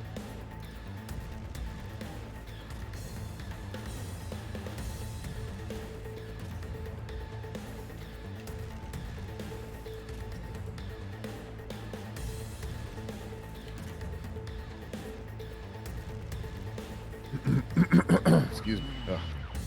You know, good. Got a tickle? A little bit. A little bit. Man, it's 9 o'clock. What's the plans for the rest of the week? Watch KOF and then grab some dinner. That's my plan. Ah, man. Dude, by the time this wraps up, I'm going to be a hungry buddy. I'm already getting there. Oh, what is it? I think that's what I was scrambling for. I came back from the restroom and was like to my girlfriend, I'm hungry. I can't leave, so I'll give you my card if you go get it. Oh, yeah? Nice. Good deal. Good deal. We got some Firehouse subs, so I mean, I'm ready. I'm just ready to finish the night, man. Let's go. I don't think I've ever been there. I've seen them around, but I don't think I've ever been there. Really? Yeah. Honestly, if you're looking for like a good sub, 10 out of 10. 10 out of 10? 10 out of 10. What do you think about Jersey Mike's? I don't like Jersey Mike's too much, Oh. but I'll also say that I had it one time and my dad didn't like the experience so much we just never went back. He said it was really salty. Oh, interesting. Yeah. I'm a fan, so I like sort of use that as to like gauge because I've seen Firehouse subs, but I've never bit. I guess I'll have to do that sometime. Yeah. Honestly, you know that they're not, but places like to pair a pickle with your sandwich. This is the only place I have, like, you have to have the pickle with the sandwich. It goes immaculate together. Oh, they serve it with the dill? Uh-huh. Nice. I'm a Nice fan. little spear with the sandwich. Yeah, so that's great. So I gotta stop talking about food. I'm so hungry. Fair enough. Sounds good though, man. You gotta try it. I mean, you're in this Northern Virginia area, I feel like they're around everywhere, or at least there's been sure. more and more and more coming around. Absolutely. I mean, to me, I feel like the staple used to be like the Subway, but Subway's mid. I feel like the rest of the sandwich fast food industry sort of left Subway behind. Like they got the ball rolling all those years ago, but I feel like Subway's sort of I don't know. Yeah, they're still stuck in the 90s. Yeah, they're definitely not piquing anyone's interest these days. Yeah. But with that said, we're still working on it, folks. We promise you that we got this game coming up. Go ahead. It looks like Local's having some trouble. Like, I think it's in Spanish, so I can't be for sure. But it looks like when he pulls up the game, it just isn't connecting. Not even to the lobby, just at all. He's trying some stuff right now to see if he can get it to work. Okay. Understood. Excuse me. Yeah, I was seeing that stuff too, but yeah, again, couldn't read it. Yeah, they're hashing it out in there. I get like half. I can understand half of it with Google Translate, but then Google Translate gives me something that's like, I don't think they're talking about like pizza right now. So Yeah. I don't think this is right. I mean, if they are, they're right on topic, I guess. They're stuck. Yeah, we're talking about sandwiches. I will say, whatever computer he has, I like that keyboard. Oh yeah, it's fancy. Right? That's clean RGB. Yeah, I think right now he's probably just testing to see what his options are. Yeah. Unfortunately, I haven't played this game to really be able to like get into the nitty gritty or know about that type of stuff. But it does infuriate me to know that it's still so inconsistent, especially since COVID. Like, we know we're gonna be online playing games. Just make it decent. Although they have rollback, so it's not the worst in the world. Excuse me. Gosh, I got a frog in my throat today. So I was around when Sam Show 7 was still like trying to happen, and that netcode situation was just an absolute disaster. It was an absolute disaster. Not only were the lobbies trash, but the network, just the regular connections itself was just awful. I feel like coming from that, KO15 is a considerably better product. At least like the connections are good. The lobbies for sure have issues, but the connections are, like the netcode itself is dramatically improved. They did recently do a crossplay beta, and I was actually surprised because like SNK is sort of kind of a meme like these days. Like they're just known for dropping the ball. You know what I mean? So it surprised me like how well crossplay went. It's such a weird thing with SNK where it's just like they keep putting out games that people love, but then there's always some glaring issue that even if you love it, it ruins it for a lot of people. Yeah. Like you were just saying with Shamshel, right? It's awful. Yeah, I don't get it. Is it just me? Like, obviously, I didn't play fighting games as intensively as I do now as an adult. But like, is it just me, or were things just easier back then, or simpler? What do you mean? Well, I feel like they don't butcher the games I feel like the games get butchered way more than they used to. I feel like it's not the most profitable genre in the world, and like back in the 90s, like you could take risks because the cost of development was not what it is today, whereas today you need to be able to pass like 5 or 6 suits before you even get the okay to make a game.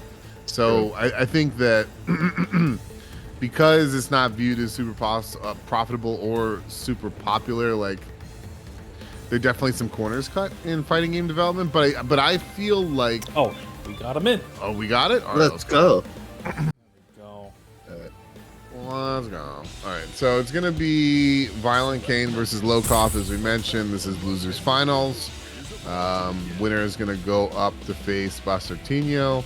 PK team, 99.9% sure he's going to be rocking K-Dash Kyoe Ori.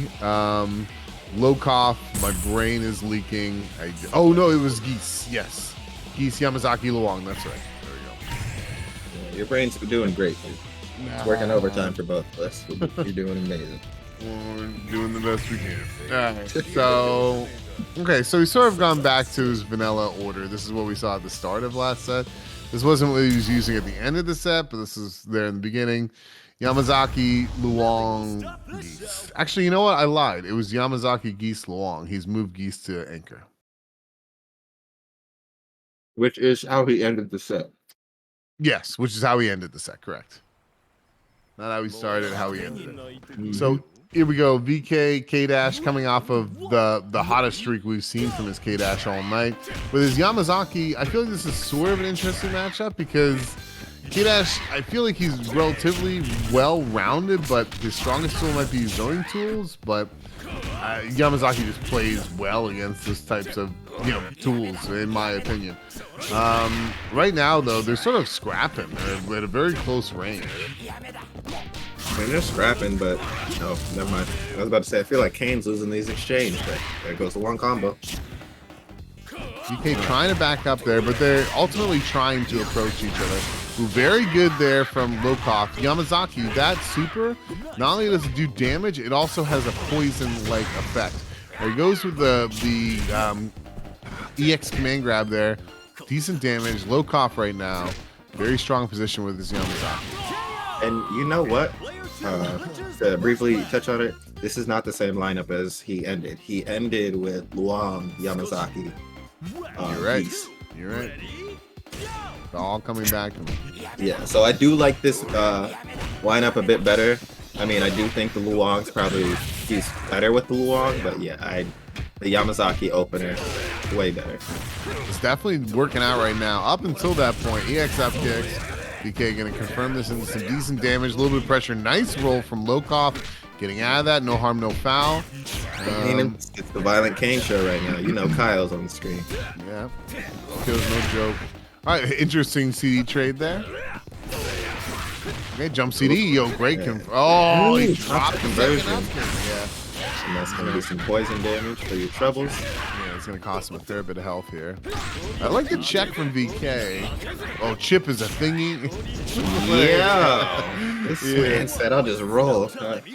He was trying to, it was an interesting choice for him to do the Shatter Strike there. He was like, okay, I got no health. This guy is going to use something that can chip me out. So I'm going to Shatter Strike, but the spacing made it so they both lived. But anyways. Shatter Strike give you guard points? Yes, but there's some startup to it. I think it's like if you catch it within the first 4 frames, you'll beat it. But like there's a cutoff point where after so many frames have passed, Shatter Strike will eat anything. Yeah. Okay. Yeah, I was looking into that because this game is interesting. Armor doesn't like chip down; it just wins. Yeah. Good Just pressure like Kaya here. in the corner. Yeah, there's great CD pressure, but Lokop doing a great job of fighting their way out with this Luong. That's gonna kill. Absolutely. Okay. Yeah. Kill did their job, but VK playing from behind here. Yeah. Nice. Honestly, great positioning on the picks. Just Luong definitely getting comfortable mid pick. Yamazaki point. Yamazaki did pay dividends this match. Iori gonna just do Iori things. Man grab into perfect. That'll do. So it's almost like True that last combo. game never happened. So now we have BK coming in. Oh, excuse me, Lokop coming in. Almost 4 bars. Definitely had an advantage in that regard, but both characters have the same health. Honestly, I just need Lokop to win just out of Pimp Suit alone. He's got the purple, the geese fit on. That just inspires power. Look at him. Get him out of my way. Now this is what Lokop is known for, is geese in particular. So, oh, he goes for the high counter there, but nothing doing. Both just trying to find an opening. VK runs up. Oh, I like that jump back, but there was nothing there to punish the whip command grab. Oh, great DP. Is just not cutting it right now. Well, shouldn't say that. Violent Kane's just not able to find his straight hit. That's not good. Well, I take back what I just said. He found his straight hit. And he found the health bar with it. Jesus. Put him down. That pickup on the roll was hot. Very good from Violent Kane there to close that out. Sort of an interesting last round. You typically expect last rounds to be explosive. There's a lot of, like, I guess, smaller engagements. A little bit of damage here, a little bit of damage there, some mistakes along the way. But dealing with rolls is a hell of a lot harder than you probably would think. Like, I've been playing the game a fair bit these past couple months, and dealing with rolls is not an easy thing. It requires very good reaction. So good on VK to have that pretty tight setup, allowing him to punish that roll. Man, and talk about not easy to do. That great DP there from VK to start us off in game 2.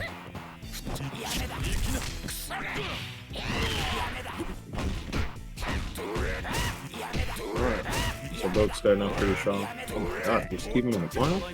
Okay. Strikes, good damage. Yeah. Doesn't go for the OTG, but this is a really good start for Lokop here to sort of picking away at this K-Dash's health. Ooh, bad jump, gets picked up, but decides not to do anything more with it there. Run up throw. Oh, I did not know. Just Yamazaki just low profiled that. I don't know if that's all characters or just some, but interesting there. Mizaki. Absolutely disrespectful. Fighting you with his hand in his pocket. Such a cool character. He's always been a cool ass character. Like, cool is the word. Oh my gosh, yeah, and I love this super from him. In 1 bar, you get so much return from that with the additional poison there. He was definitely the bargain bin for sure. Lokop just really great with his corner pressure here. His containment was the word. Up until that point, VK lands the CD. Lokop trying to push it back. Oh my god. There's a low snake strike into the level 1. Kicks him out of the corner this time. Just wants the OTG. Just wants that little bit of extra damage. And yikes. I mean, coming this far on your point, we're in quasi OCV territory here. I should say potential OCV territory here. Lokop turned this around a big way. Go ahead. Yeah, and for VK, for him to be stuck down in his last character and not even take off the point, and his Kyle to get beat like that, yeah, this is looking like you just fight back and beat them up, hoping that they don't have too much of a mental lead for the next match. Yeah, and I mean VK is just so much meter. Like meter wise, he can do it. Like let's see if he can. There you go. What's he able to pull off here? How much is he gonna invest? Oh, he's going all the way, all the way. Talk to him. He's gonna get some decent life back. I'm trying to think about it. He'll probably be at about 50%. I'd say that was worth it, but he's got so much left to do. This is not over, and it's not easy. Yeah. Yeah, but now down to 1 bar. I mean, he spent it. So I mean, he did what he had to, but I don't know if he's gonna be able to truly be able to capitalize on it without enough bar. Yeah, it's gonna be. We've seen what this Oolong does. Yeah. And he's just currently doing it. Yeah. Jeez. And yeah, so little life is anything at that point. It's so hard not to take a hit. Yeah, but very well played from Lokop. Just absolutely dominating round after a very tight game 1. And it's sort of, how can I describe this? Interesting. Because Violent Kane, I feel like, barely got away with that game 1. That last round between them was sort of rough. But then Lokop came in game 2 and just ran over it. So really, I can't tell who's in the advantage right now. Because I think this game will say a lot. Just for purposes, we need a ban on. I'm not banned, but yeah, you got it. All right. So moving into this next one, Violent Kane. I mean, already starting off a little bit better, but he can't let that. He can't let Yamazaki do that again. Oh yeah, Yamazaki just ran through his team last time. And I'm surprised he didn't get a confirm off of that. Right now we are currently sitting at 1-1. This is losers finals. Fairly even right now. Nice pickup from VK. A little bit of damage. A lot of bit of damage for round 1. Yeah, that's some good damage. Yeah. Now put him in a 1-touch situation. Is that a 1-touch? I guess a half bar. I feel like that's a 1-touch, right? Nah, probably be a little more than 1, but he's okay, man. chonking it down. There it is. Player 1 clinches the first round. All right, VK responding in kind. Ready? Go! Are we looking for the K-Dash game? Is that... K-Dash is gonna run through. Let's see. Oh gosh, that little Wong move right there. I could have sworn that was gonna cross up. The fact that that stayed in front offends me a little bit. Oh my gosh, speaking of cross up. He's offended. Yeah. And putting the bar behind it, I respect it. They got a lot of work to do. Okay, run up throw. That's cool. I like run up throw. Okay. Oh my gosh. Leave him alone. Run up grab. Wow, the low profile on the 2D. That was kind of wild. Yeah, that was tight on the frames. All right, Kyo coming in for VK. Cross up, man. Okay, EX up kicks.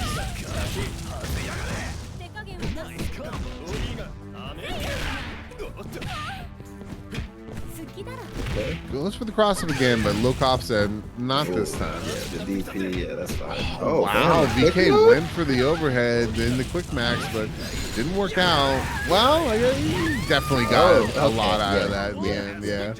Didn't work out. Hold on. Initially it didn't work out. VK making it happen. Here comes his geese. Nice jump CD again. Flying pressure, jump CD again. Where's the opening? I love that little check, that little 5-8 from Lokop. Like, all right, there's enough space where I can check and approach. Yo, is that a super catch counter? That was interesting. Thanks, man. So record through. Great poke. Oh. Okay. Nice poke. Oh, wow. Which punish. OTG, dead. Neither side is giving an inch. All right. Man, these Lokop. combos feel good. I ain't even playing the game, it feels good. Ready? Lokop insisting on keeping this close. They got fairly similar meter. Lokop, a little bit of a life deficit. Nice 5D there. Yeah, I mean, we know what the IO can do, so.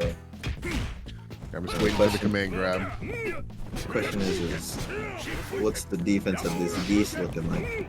The Lokop's defense on Geese is, I mean, all of his characters in general, but Geese in particular is just different. DK pressing buttons and he's gonna get hurt for it.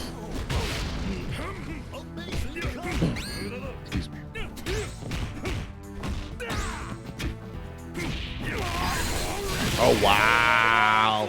It's just like that. I mean, that's the thing about KOF. Like, All eyes are on don't the bother winner trying to from feel the Fierce momentum. Fight. I felt like VK's game all the way until the time he lost. You know what I mean? Like, it's so Yeah, hard. absolutely.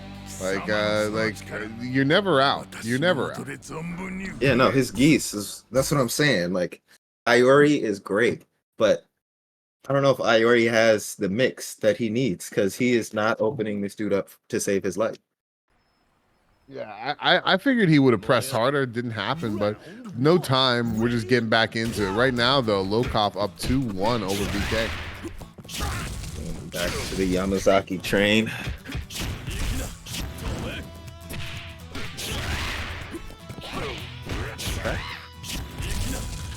I would say it's a pivotal match, but I don't know. Silly word to throw around because anything can happen. But Yeah. I wholeheartedly agree with you. man, that was a drop from Lokov there. VK picking up an excellent DP. Ooh, scary situation there. They both think the same thing. Nice throw tech.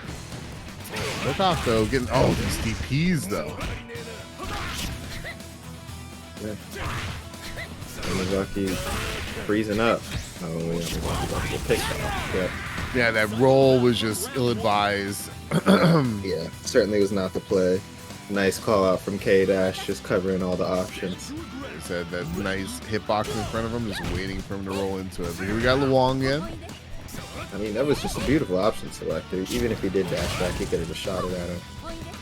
Man, these DPs from VK this game are pretty wild, but Luong, They're wild, but they dirty. connect. Go ahead. I know my DPs don't connect. It's not that well. This his DPs connect. I just feel like we haven't seen his K-Dash doing a lot of DPs tonight, and then all of a sudden, he's the DP game. He's just ready every single time. But K-Dash has been retired, at least for the time being. Kill coming in, but just long enough to get kicked in the face here. Jesus.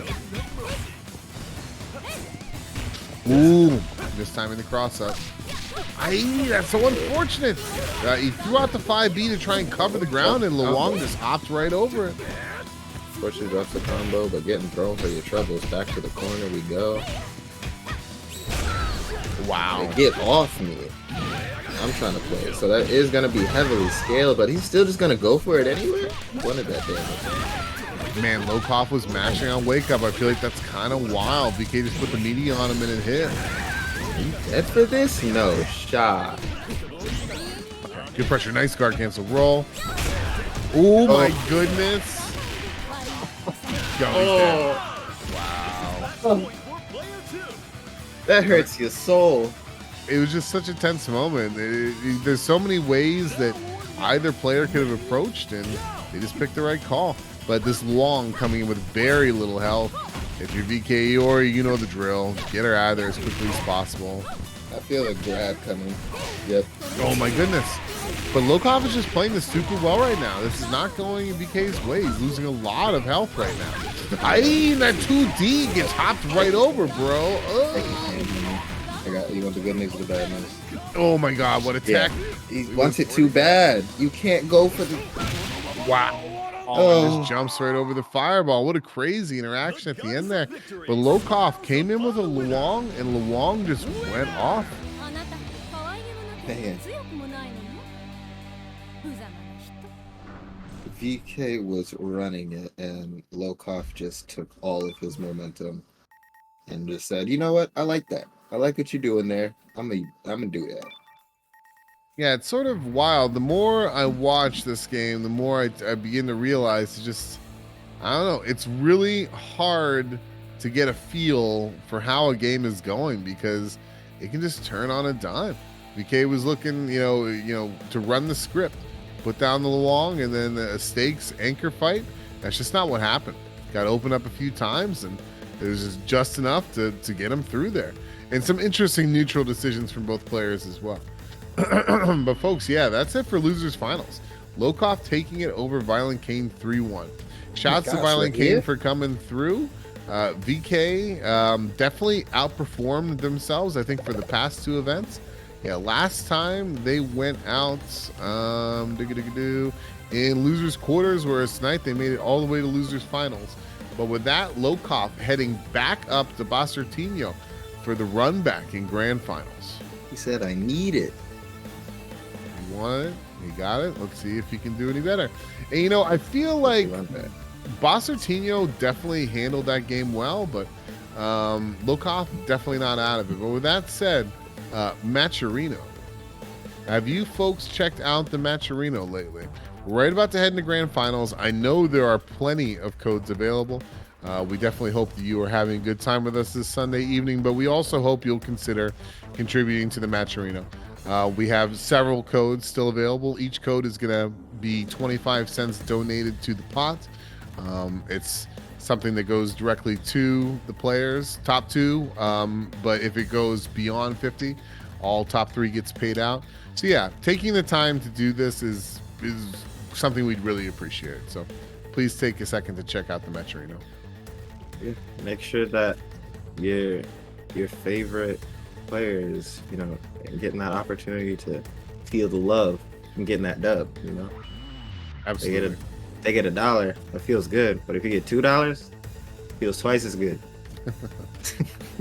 Well said. I couldn't have said it better myself. But with that, folks, we're here. We're at the precipice. It is grand finals, Madhouse Rumble week number 5. No Reno in sight, no VK in sight, no Wero Asamia in sight. It is Basartino versus Lokov for week 5. Feels like they took a hike.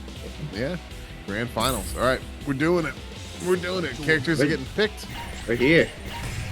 And it's what you'd expect. It's what we've seen. The order is the most interesting part. Okay, so Lokov going back to how it ended last time. Luong point, Yamazaki mid, Geese anchor. Does Rugal always look like that? Yes. Okay. That man look clean. Yeah, he's That's the outfit you get for beating the Rugal boss. Oh man! No, so we got the different outfit on. Okay, here we go. Oh, he said I made it to grand finals. You know what time it is. Yeah, time to throw in my freshest digs. All right, here we go. So Basartino coming out strong already with this Rugal. Rugal, I feel like his Rugal has just been getting better and better as the night has gone on. But right now, Lokov applying a lot of pressure with Luong. Yeah, and like you were saying, this Rugal is just kind of turning more into a brick wall to a stone wall, and now pavement. Yeah, it's very nice for Lokov. He definitely has shuffled his team around in order to fight this matchup, and to see it pay off in the first game has got to feel really good for him. But here we go, the Hydern pick. Basartino's Hydern has just done incredible work for him all night long. Let's see if the Lokov Luong can stand up to it. Not at this point, though. It's going to be a lot of damage, a lot of meter, but... I actually did want to say that it looked like the Luong, Hydern match was kind of back and forth. Hydern winning it more often than not, and the Luong is who he needs to win it. Luong being the point, though, it might be okay to lose her, but yeah, that Hydern was just cooking. So there's the EX there. Spent a little bit of bar to get through it, but he did what he had to do. What I'm most curious about is this matchup right here, because I feel like this is the biggest difference between the orders. This is going to be this Yamazaki up against Hydern. I'm so curious what Lokov is thinking, and I think he's thinking that Yamazaki just has the tools to deal with Hydern, but let's see how it plays out. You got the evil villain. This man kicks people like he's Michael Jordan. He doesn't worry about getting his tongue bit off, nothing. Oh, that's weird. Basartino, that was just a bad drop. Bad droppings. He's going to lose a lot of life for it. Potentially he's going to lose his Hydern, and he will. Yeah, sheesh. Yamazaki going to be at full health. That is not what you want to see. Yamazaki with the geese behind it. Looks a little scary. Well, Lokov has to finish the job, but right now I'd say the promise of this order switch is coming to fruition. But Basartino drops the command grab conversion. That is so unfortunate, man. Oh my goodness. It's so unlike him, but you're gonna have to move on past it and get this conversion. Set him down. Doesn't drop it this time. All right, Lokop is saying, all right, you may eventually take my Yamazaki, but not before you eat a fair bit of damage. Who is going to take the win? All right, and well, probably say he's a little under. Nope, okay, like 95% health. Lokop, though, so the reward for living that long and sort of having the character advantage there is he's coming in with bar, which is going to allow him to do this quick mode cancel. What? I don't know what happened there. Unlucky. Yeah, he's not going to get as much out of it as he could have.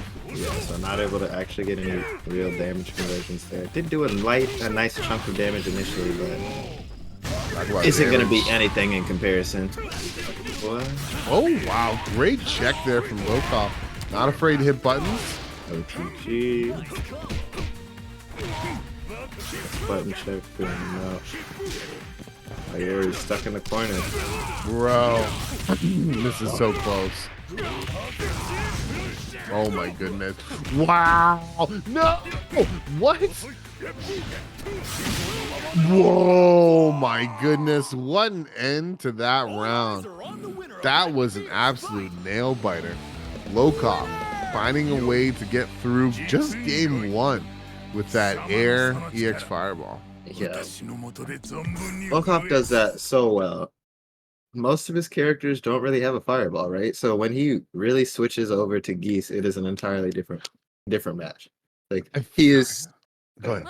so he's pressuring you down, but at the same time, the moment that you try to back off to get yourself time, he's just gonna shower you with all those ranged projectiles. Yeah, for sure. Like I feel like Lokop,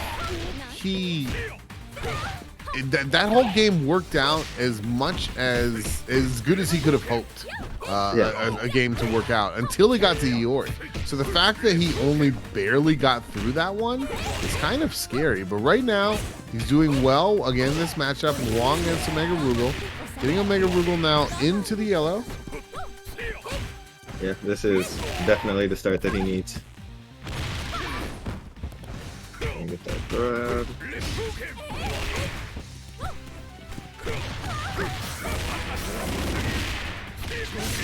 Really nice conversion.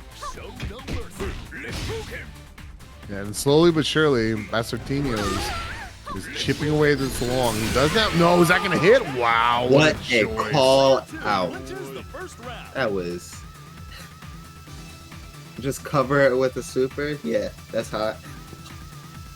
Very nice call there from Bastartino. Keeping his Omega Rugal alive, but if Yamazaki can quickly get him off the board, it's not going to matter all that much. Let's come on a projectile. However, other side of that coin, if Bastartino can get a lot of mileage out of this Rugal, it'll definitely help his cause in the long run.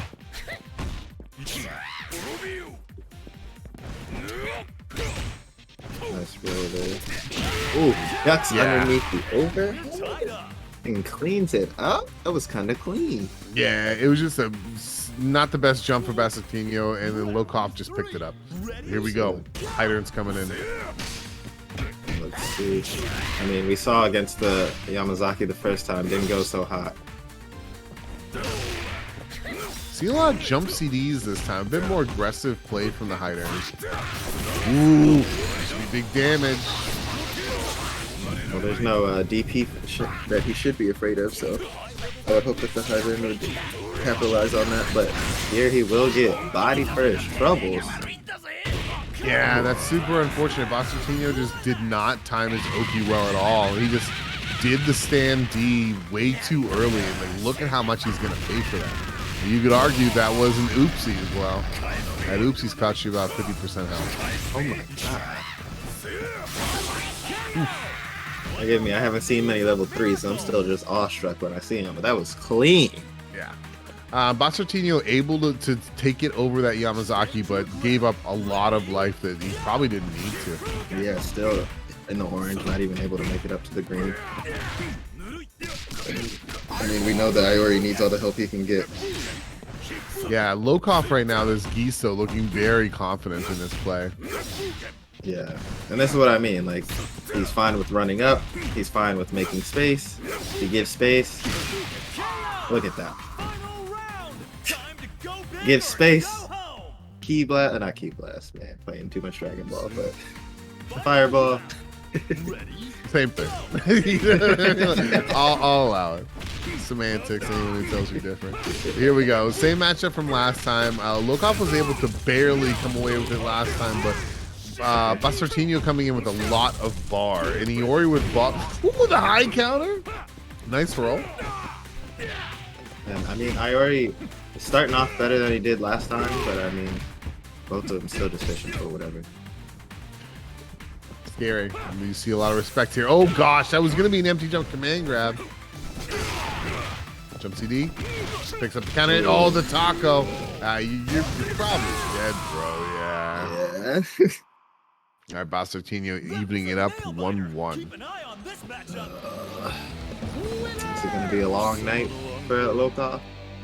We're gonna have to see. If Lokov wants to win this, it's gonna be a long night. Right now, he's still got a lot of work to do. It's 1-1. You know, in sets like this, having played in my fair share of grand finals, like the last thing in the world you want to do is go down 2-1 or 2 anything. You know what I mean? A grand final set to be down 2 or have your opponent be up 2 is a very rough feeling. But here we go. Lokov coming back in. So far, I'd say his Luong has been doing great against Omega Rugal. Hasn't always won the matchup, but has been doing very solid enough. Yeah, absolutely. The matchup he feels a little bit more comfortable with. The Rugal, we've noticed, as we said, likes to sit back. But the Luong kind of smothers him and gets the space, covers that space quick enough that he's not able to set up comfortably. Bro, wow. What a call out. Yeah. And just like, clean. that's what I'm, just the execution, clean. Luong was not pressed. Yeah, you can't ask for more than that. Luong did an excellent job there. Hyder and coming in quick here in game 3. Will it turn into a higher intro, or is Luong just gonna keep up the party? It's looking like it. Keep up that light pressure in the corner. Gonna set him down, get that hard knockdown. Ooh, here we go. It's a start, but man, he's got a lot of work to do. Oh, he doesn't get the hit grab. That's unfortunate. Decides not to spend the bar there. Very mature call. I think he's gonna try and do this as cheaply as possible. Oh yeah, he's got a long way to go. Bruh. Tried to spend a little bit and will get punished for his troubles, and that whip punish. Great call out. Because Lokov has been getting punished by that so frequently. I mean, I feel like anybody normally would have gotten caught by that. That was, whether it was a mess up or not, great call out and punish. Well, I mean, he essentially gave up 2 free bars and still lost, so that's not good. Here we go. Iori coming in, and we're still on the point Luong, and point Luong is still doing damage. Yeah, she's doing the damn thing. Oof. Okay, that's the end of that. That was quite the jump in right there. Yeah, she ain't gonna do all the thing. Yeah. Here comes Yamazaki. What a choice. I don't know how this matchup goes. I feel like we haven't seen too much Iori Yamazaki. Oh, okay. For every hit that Yamazaki's going to get, he's going to drain much more life than you think he probably should. And it's just going to make this job so difficult for Bastartino. Like this would probably put him on the edge of death. And when you have this little health, yeah. You mean just that? Yeah. Awful, awful situation to be in. Worldwide legend. Winner.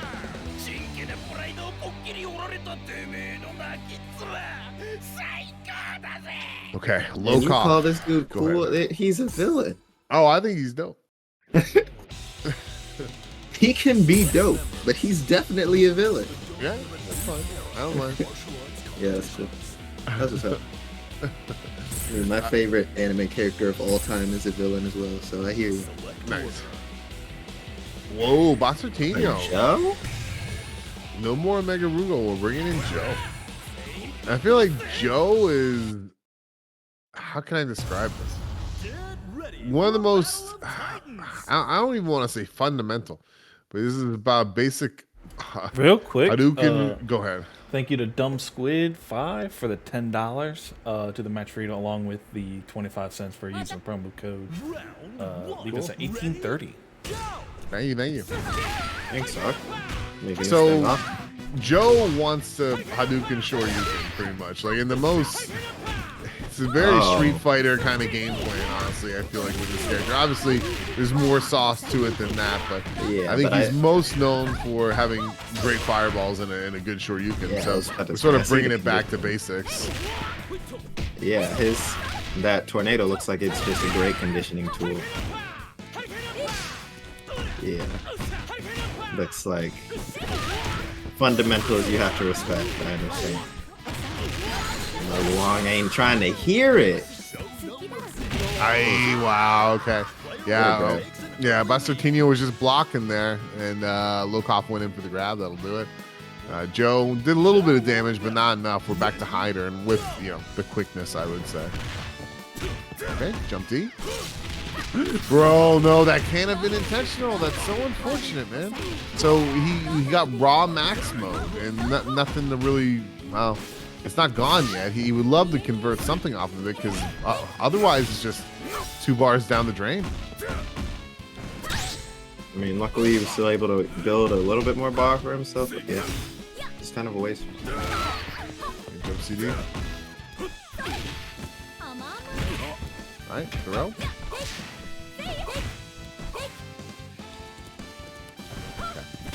Bastartino just trying to play cool here. Oh, jump CD, that was nice. Yeah, that's it. Okay. Nice. So it took a long time, 27 seconds left on the clock, but he does have Luong off the table. Sort of it gave him enough time to collect himself after that raw max mode. But here we have Yamazaki, and if you all remember correctly, Yamazaki pretty much closed it out last game. Yeah, that poison was paying dividends. Yeah, it can really just sort of grind you down if you let it. I like how he plays Yamazaki. Or I guess the positioning he plays with Yamazaki, because we've seen him in very different ways. We've seen the Yamazaki that's just, spacing. I'm going for that knockdown. And then we've seen the dead Yamazaki that's right on the screen. And then we've seen the Yamazaki that poisons you every opportunity he has. And that is what's been really scary these last couple matches. That was such a good round for Bastartino. Like, he came, this is a net health plus. Like, he just made health by fighting that Yamazaki. And now he's going up against this Geese. He cost him a lot of bar to get this far, but right now Bastartino is in a good position. If I'm going off how these matches have gone previously with them, this is not where Lokoff wants to be. Ooh, okay, jump D, jump C. Although he is in a good spot, he does have 5 bars. That cross up, can you pick it up? He does. Oh, cool. Yeah. Oh, that's death. Yeah. Is that death? Oh, no, it's not. It's very close. EX? Yo, that was smart. Shit. That was smart. Crazy. Very good. And Bastartino says, no, we're not done here, sir. You don't get to reset that easily. So now we're sitting at 2-2. So Lokoff, if Lokoff wins this next game, he resets the bracket and gives himself an opportunity to win the whole tournament. If Bastartino wins this next game, it's over. He's the champ. We go to bed. Well, not we go to bed. You go get dinner, and then we go to bed. Everybody goes to bed after this. Okay, so we thinking about this? We giving this a big think? We're thinking hard. Bastartino's like, get back in the game right now. He's like, are you icing me? You icing me, bro? Look at this. He's like, get back in the game.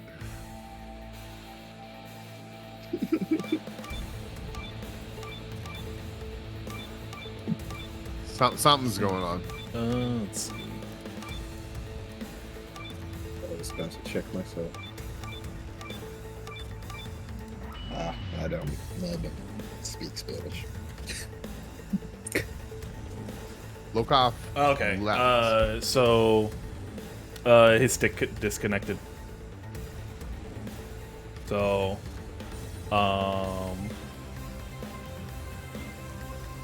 his stick disconnected. He needs to reset his game. There we go. Okay. So we are waiting.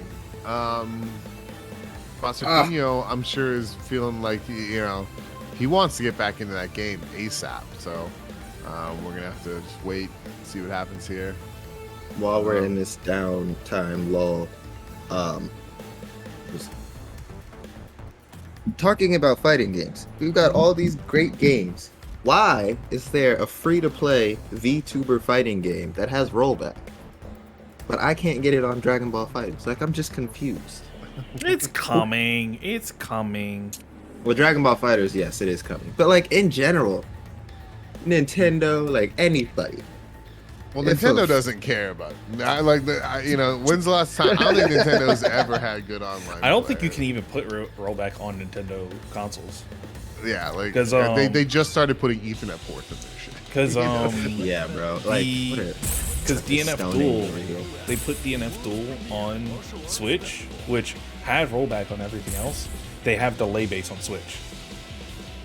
They had delay based on Switch. That's yeah, I think cringe it's as because hell. that's just Yeah, my game ain't living right now. yeah. That's wild to me. But it was not surprising because, as I said, it seems like online play is really something that Nintendo hasn't really thought about. But enough of that. All right, folks, this is a critical game. Game 5. Either Bastartino wins this and he is the champion, or Lokov resets the bracket.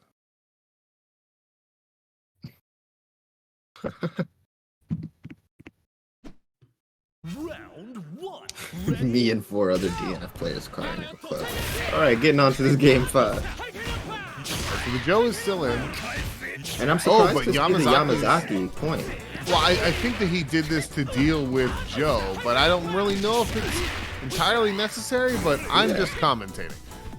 Exactly. I'll leave that decision making to him. Yeah, the Lulong was doing so good and so strong. But, I mean, he did lose that last one, so I guess change whatever you got to.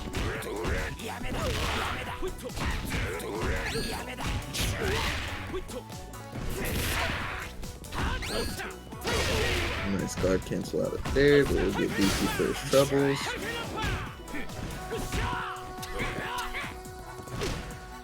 Honestly, this looks like it's more difficult for Yamazaki. A good grab there, though. Oh, gosh. Okay, so that was an empty jump medium, looked like. There he just mistimed his safe jump. Hydern is in. Your damage. Now that's Just like unfortunate. Yeah, because like that, he got the grab, but like in a situation like that, he could have gotten a pull.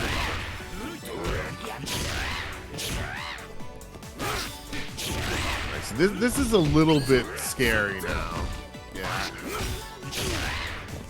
Yeah, this Yamazaki's starting to sort of run away. Like you can see Bastartino, this is going to do so much damage to him. The likelihood this Hydern lives through this is very low. Yeah, no, yeah, no, Yamazaki is turned up. Max settings. So let's see. You got the Iori coming in, but Iori, he doesn't have 3 bars quite yet. Tons of work to do. Nice Okay, DP. now he has 3 bars. Yep, 3 bars on deck. Yamazaki with no bar, but Yamazaki still the point, so fine with that. This Immediately super, gets the bar and spends it. it's just so brutal. The fact that it just keeps draining your health. Like, it makes it so Did I catch hard him out to of the make air? comebacks. I missed it. That roll through, he's looking for the counter there. Oh, GG. Doesn't spend it. Oh, mesh grab on wake up. Nice. Bastartino just barely escaping the Yamazaki OCV. It's not over yet, but man, he's in such a tough spot. Ready, go!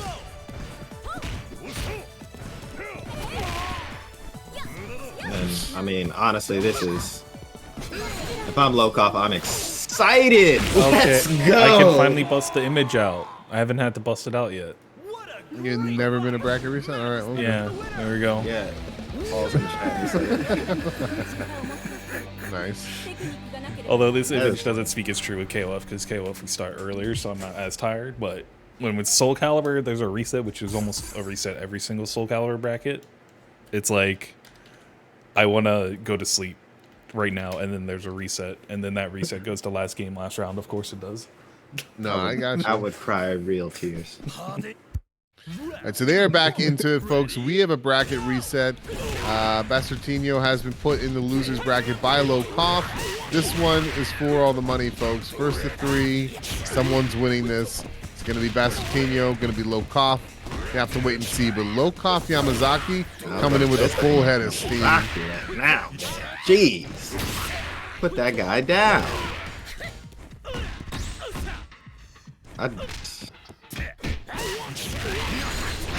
Who is it? Rugal?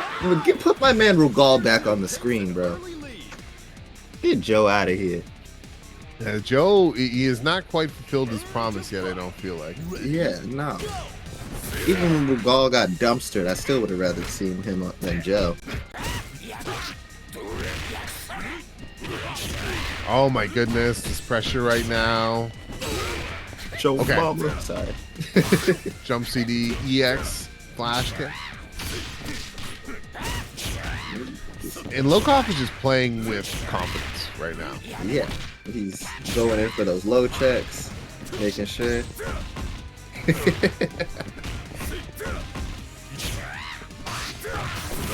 Wow, stopping the shadow striking, but just like that, Bastartino is gonna get some health back. I'm sorry, Yamakaze's face is hilarious. Just standing there, just screaming at the air. He does have a hand like stuck in his belly. Yeah, I mean, wouldn't be happy either. I'd be screaming too, but he was looking around like somebody was gonna help him. Nah, man. Somebody help me. Imagine where this room is located. You know what I mean? Like the ceiling is on this place at what, 30-some feet? Anyways. True. They staying on the ground. Put it back to the corner. One, with legs. And all of a sudden, I mean, nothing is settled here, but Bastartino looking a lot better than you think. It didn't seem like it was going well for them, and all of a sudden, he just mowed through two characters. He's made all of his, not all of his life back, but a heck of a lot of it. Yeah, I mean, really, the name of the game is Bastartino's Herdern doing the thing. He is. Because every match that he has gotten with Herdern, he's won. But if Herdern gets swept up, Ayuri doesn't usually cut it. Like Herdern is just the superior anchor, even as mid. We got Lokov Geese. Ooh, I thought he was gonna get him there. Scroll. Both of them showing a lot of respect to each other at this point. Bastartino making some crazy calls with these flash kicks. Like these are so risky, but he's been right every time so far. Oh, he doesn't go for the big combo. I wonder if that was a mistake. No, I don't think so. Ouchies. Okay, well. Well, that ain't no mistake. Yeah. We got Iori coming in. You know, Hydern did a lot of work to get Iori in this position. So I feel like Iori's gotta carry his weight here. Oh, What a jump from Lokov. That was crazy. What a call out. Yeah, he's got Iori's number. They jump in. Oh, he Yeah, quick you're not max. getting out of that corner for free, buddy. You going for level 3? Okay, doesn't do as much damage as I OTG? anticipated, but he does get the OTG. How much more damage did you want it to do? I mean, it's a level 3, bro. It's expensive. But there we go. That jump D closing it out. Lokov. That was a crazy game, man. It was looking. Lokov was running away with it. Hydern came in, played a little bit of cleanup, got the Ori in with like a life lead, and Lokov still closes it out. Okay. That better be Rugal getting put back in. It might be. Maybe he heard you. He definitely did. Yeah, look at that. Without a doubt. I knew it. He was like, this guy's picking on my Joe. He saw who's Joe in chat, and he was like, apparently we're putting Hydern on point. Now, okay. For a battle of We're putting titans. high. Yo, I am not. I am a mediocre player, but I don't know if I agree with this call. yeah, bro. I don't even play KOF. I do not agree with that whatsoever. Let's see. Put your bread and butter first, bro. Ready? Let's see it. Let's see. I just feel like you know, you definitely want him to have some meter, but again, maybe he knows something I don't. Let's see. I don't know, man. Hydern's like the cheesecake of this team, and he's having dessert before dinner. He went 2D to low profile there, which is a good idea, but he still got dinged for it. But, you know, I don't know. Maybe he wanted to have this matchup because I mean the Hydern is definitely the better matchup for the Luong. He might be thinking that just this is his best chance to develop a strong lead, but for some reason, I personally, and again, I'm not the greatest player by any means, but I feel like Hydern wants bar, and he's getting one, but I feel like Hydern wants 1 half bar at all times. I would definitely agree with you, especially since I feel like we haven't seen Hydern without bar. You won't give up that easy. So he gets to the Luong. It took a lot, and he got hurt in the process, but Hydern's still kicking. And I mean, okay, but this is the Yamazaki that we've seen notice how to deal with Hydern. Cambosa, what song is this? No clue. know? Someone in the chat let me know what song this is. Hey, Anyway. Paul, what song is this? I know you know. There's someone post in the chat. I'd appreciate it. I've heard it before. Yamazaki. Undercover from from O2. O2. Yeah, Got it. I knew Alright. Hall knew that. I knew he knew it. Nerd. All right. Gotta call him out. All right. So we got Omega Rugal coming in up against the Yamazaki. Hydern, he did well. It's still relatively even right now. Omega Rugal got 2 bars. Thank you, Paul. Paul says you're welcome. You're welcome, by the way. O2UR, technically. This Rugal It's not having a lot of luck, yeah. This is making me want to pick up Yamazaki. Oh, the command grab? That was hot. It's a miracle. I'm surprised you don't already have him. Or already picked him up. Nah. The Yamazaki is pretty cool. I definitely feel like I want to have an Iori, but I also feel like I don't want to win the combo. I'll just keep watching him. Oof. Oh, whips! That was a lot of damage left on the table. Okay, nice combo. Wow, is that gonna hit? Not only is it hitting, OTP. Yeah. And right now, Low Cough just has a full head of steam. Just the start of a new worldwide two, Yeah, 2-0 right now. It's first to 3. is he just put a 3-0 this man in the reset? The thing is, we've been seeing Bastartino change his order a lot, which I think he sort of has to do it again. He might even change what character he uses, but I feel like being down 2, like whatever he picks here, he's for the most part stuck with these characters. So whatever he does, like he's got to make sure it's the right call. And I think going into the last game with not entirely sure, like Yamazaki mirror. Interesting. Is that the answer? This is the power play. It's about. It's all about this psychological warfare, folks. Bro, if this Yamazaki goes crazy, I don't know, man. But yeah, right now, I mean, Bastartino, he's locked in now. So he's down 2. He needs to win 3 games straight. Emotional damage. And he's got the better drip. He's got the One Piece. Yeah, he's got the One Piece jacket. Hold on. That's like the black, yeah, black guy, the bad guy. All right, here we go. So Bastartino, Yamazaki, I have never seen them. They seem to be holding their own so far. We know this is a legacy player, so we don't know, or I don't know, how much he might be just going off of his historical knowledge of this character. But right now, it seems to be doing okay. Yeah. Seems like he gets the general gist of the B&B combos, but his poking options are a bit different.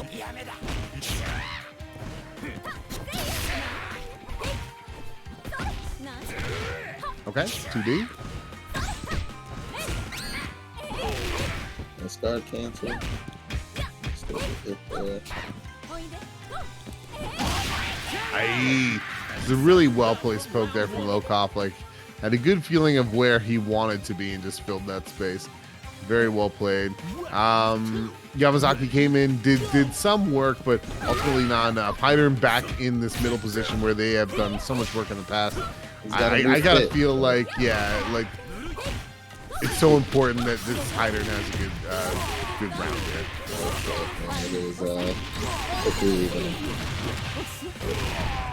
Lokop sort of identifies that themselves. They spent a lot of bar. They're like, I need to kill this Hider. That's the second time that's happened, and you're not gonna die for it, but it's not good.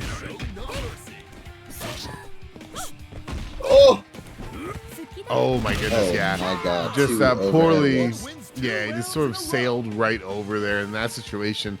It's a pretty free pickup for Lokop. So right now, Lokop Luong, he's on tournament point here. This Iori needs to run it back all the way.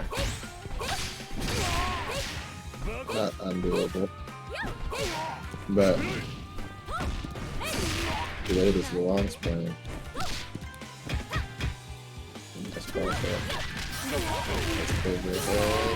Gets the scoop, drops the play.